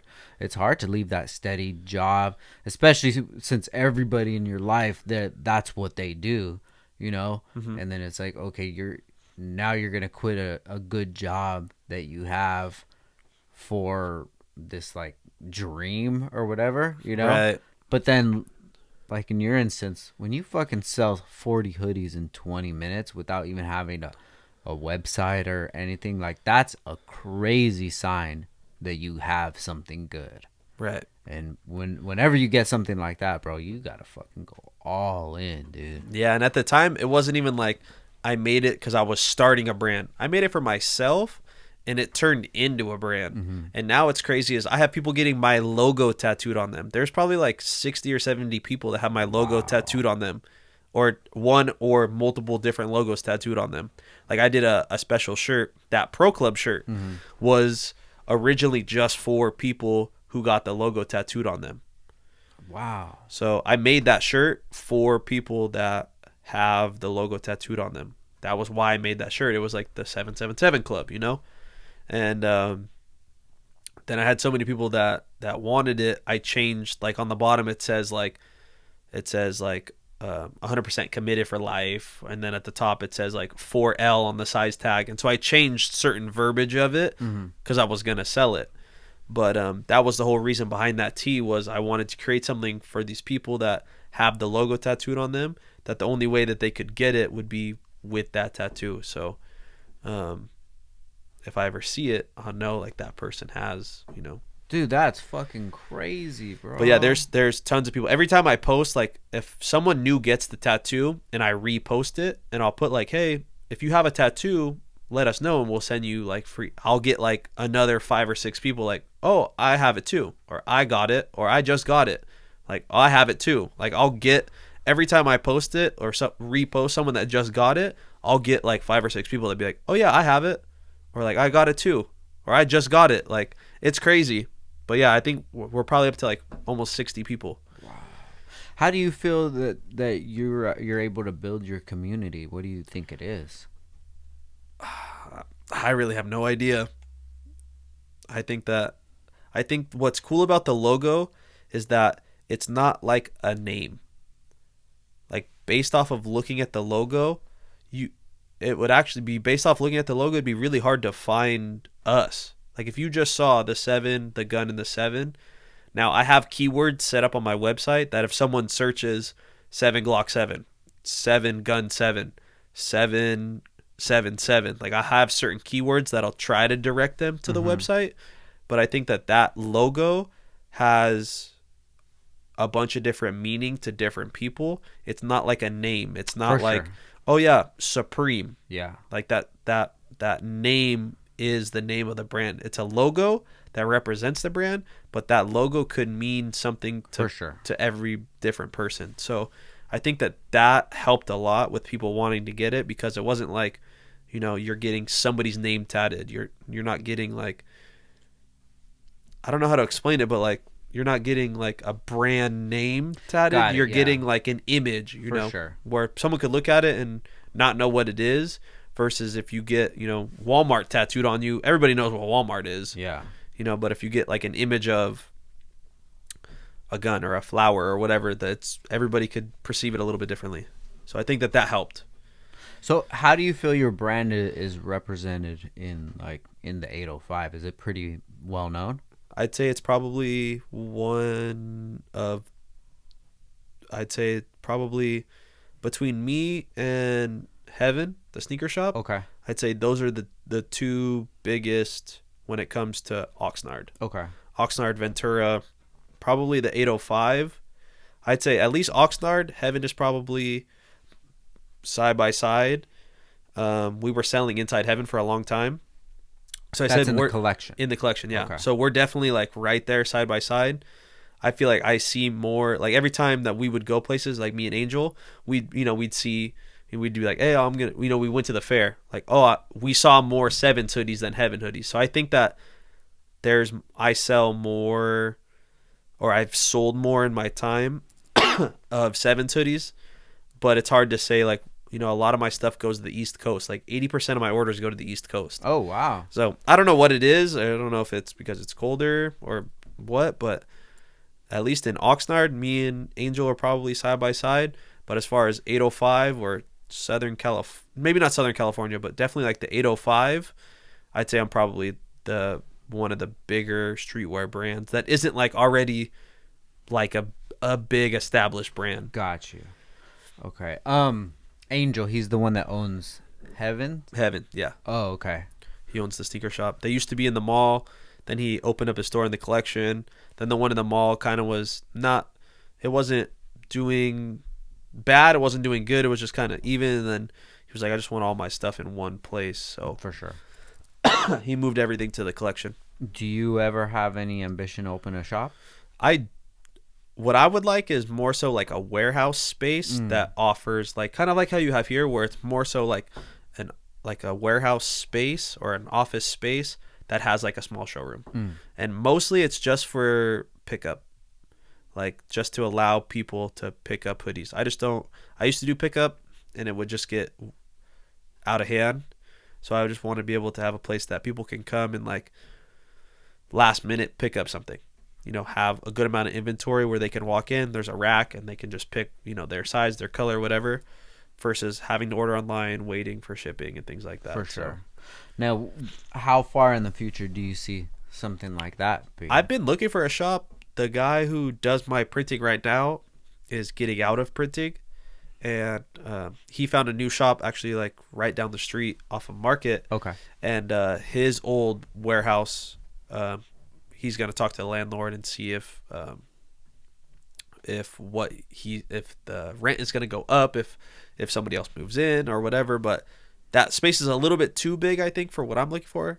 It's like I think it's 3,500 feet or 3,000 feet, and I think that it's a little bit too big for what I need. It's got like 3 or 4 inside offices. It's got like an upstairs kind of like this, but like open with like 8-foot ceilings. Got a big warehouse, bathroom.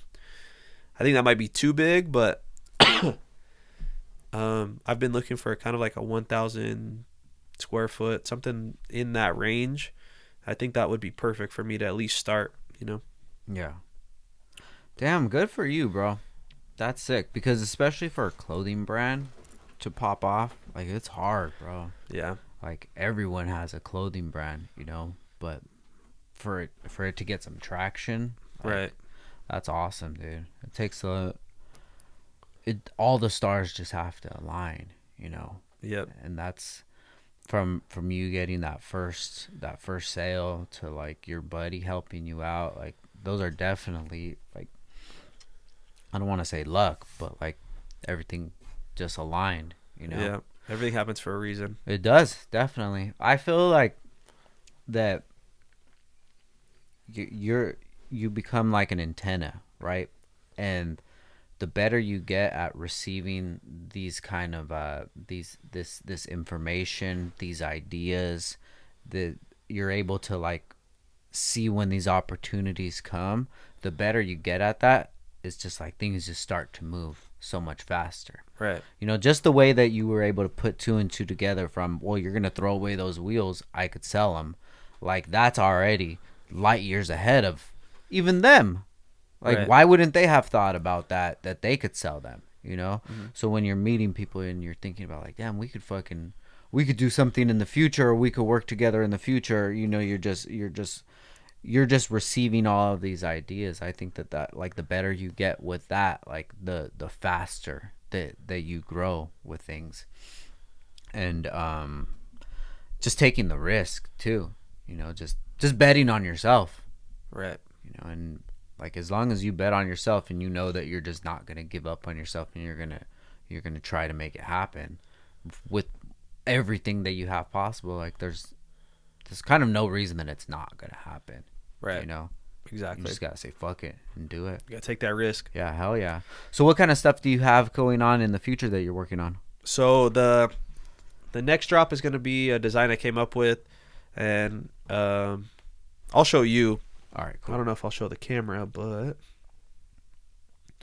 this is gonna be the next drop, and I posted like a little teaser on my personal Instagram just to see what people thought. But that's it right there. Oh, sick. I really like that, dude. That is cool. Hell yeah. And then I'll show you the video. This is the video that we shot for it.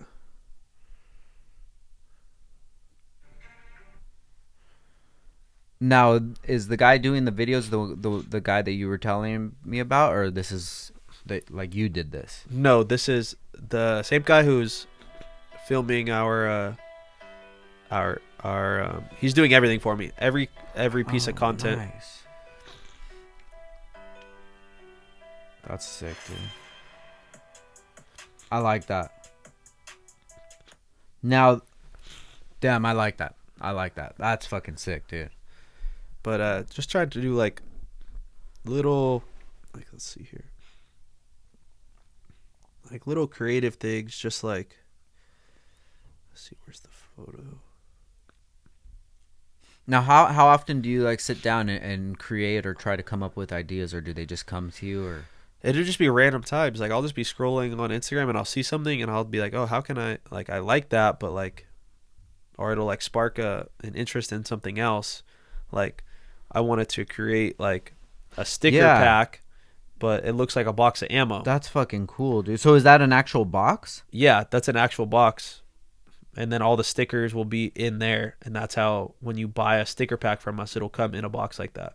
Love it. So little things like that are just to kind of go with the brand, the whole gun theme. It looks like a box of ammo. And then just to kind of keep everything in. So I'm going to drop that box with that next drop of the t-shirt and hoodies I just showed you. So now, do you have any shops that carry your merch? No, we're at Heaven for a while.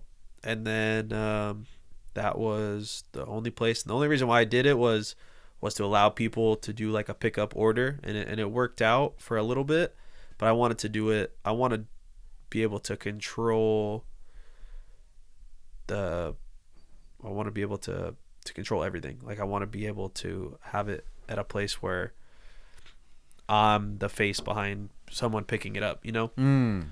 So like whether it's someone gets the wrong size and not being able to get the correct size, or different things like that. But yeah, that would be like the next step, is finding like a smaller shop, little warehouse space, something where I can separate my living and my work. Right now I'm doing everything from my house, which at the time I was doing everything from my mom's house, doing it literally from her kitchen. Watch, I'll show you this photo, and I'll keep this photo forever, just because like this is really where it all started, and people never believe it. But I literally started doing all this in my mom's kitchen. Like this was one drop that I did in my mom's kitchen. Damn, bro. Those are the Like, gems, dude. like literally just had a bunch of hoodies in boxes separated by size and color, and like slowly trying to like just filling up like my mom's like laundry room full of boxes. I had no place else to put them. I had my car in the garage. Is that still the same style, the hoodies that you're using now? Yep, same.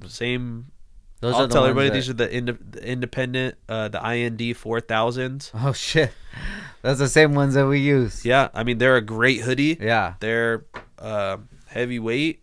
They fit right. People love them. They're soft.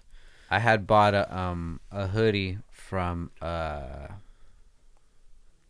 on some shit, Oh yeah. and that was I was like, damn, I really like this hoodie. And then I was just looking, and they had a tag, so I searched it up, and I saw that it was independent.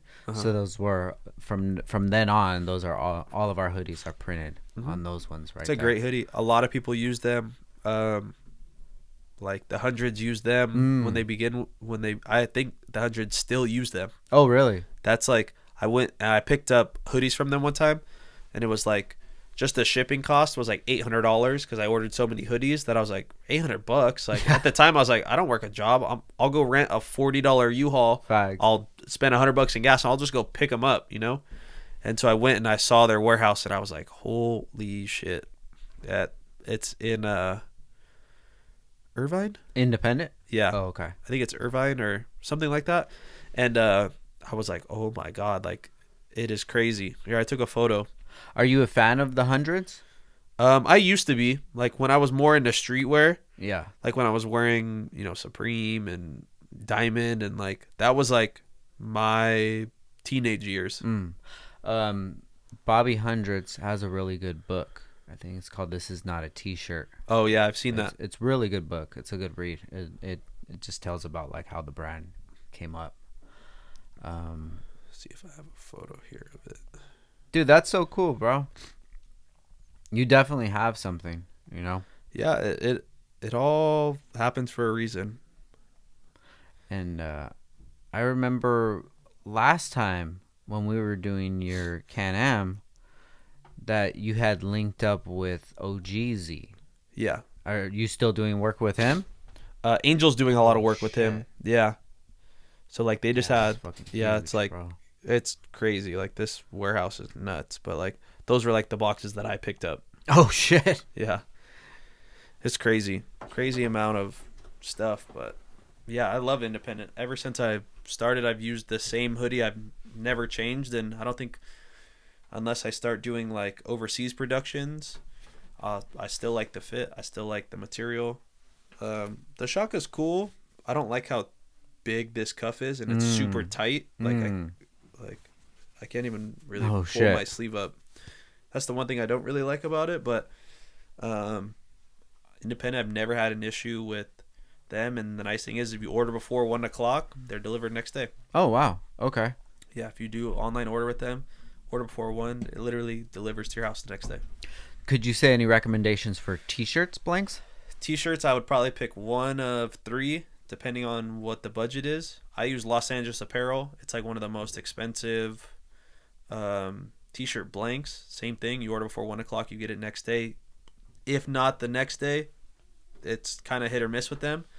I like that, and a lot of people don't like it because of the name Hanes. But the Hanes Beefy tee, super soft, does run a little bit small. I would definitely recommend to size up. That's a great tee.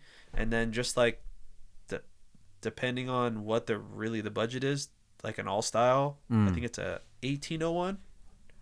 I used to use that like when I used to use that when I did my $7 tee. Mm. I think I did a $7.77 tee, and the only way I could do it was based off of that T-shirt, because like a blank Los Angeles apparel tee is like $9. Oh shit. Oh my So god. so like the all style plus the print, I was literally making like 70 cents Mm. on each of those. But it was more so like promo, just Hell to yeah. get people. I sold like 3,000 of those shirts. Wow. Yeah, and I did it in like white, black, and gray, and that was a shit show on getting all those orders out. 3 color? Like three Oh, different 3 colors. blanks. Yeah, But just 3. one color. Yeah, one color Oh, print. okay, got it. So I thought you did 3 colors for that price. That was a fucking Oh, deal. no, I wish. I mean, $7 is a deal. Yeah, $7 for a T-shirt. I had people order like 10 T-shirts. Yeah, for and sure. And if you think about it, like my regular T-shirt goes for $50. So that plus shipping, that 10 T-shirts for $7 is kind like after shipping is pretty close. Yeah. So I had people ordering all kinds of shirts, and yeah, I think I sold like 3,000 of them. Probably need to pull this closer, but yeah, that was. I'll probably do it again. It was just good promo, Yeah. just to get all those T-shirts out, and people will see them in the street. But yeah, that's a good T-shirt as far as on the low side of the budget. Yeah. But I don't know. I like Los Angeles apparel a lot. I like the turnaround times. I like how they fit. They fit like not too short. They fit a little bit long. The sleeves are like perfect. They don't shrink a whole lot. They don't fade, and they do custom dyeing. So if you order, I think it's over 48, you can pick any color you want. Oh, wow. Okay. Turnaround time's a little bit longer, but you can pick any color. That's awesome. So they do custom in-house dyeing, and they have nice hoodies too. That's the most expensive hoodie that I've used. But I've seen what's also nice but expensive for hoodies is the Champion reverse weave. Mm-hmm. It's expensive, but a very, very nice hoodie. The only thing I don't like is that it has Champion, Got you. like a stitched, Yeah. embroidered logo. That some people don't mind that, but if you're trying to market a brand, you might not want to put like a competitor's logo right on the wrist. Yeah, but a very nice hoodie. Now you said that your printer isn't going to print anymore. Do you already have a solution? Yeah, I found 2 people. One guy, he can only do max 4 colors, and the other person can do like up to 8 colors. So Got you. Local guys? yeah, one of them is in it's like in between Ventura and Santa Paula. Ventura. What is that? Summit? No, not Summit. No, it's like there's a bridge that separates like Oxnard and Ventura. Yeah. What is that? Oh, wait. Not El Rio.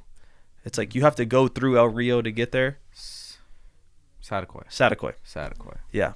He's in Satakoy, and then the other one's in Santa Paula. Oh, okay.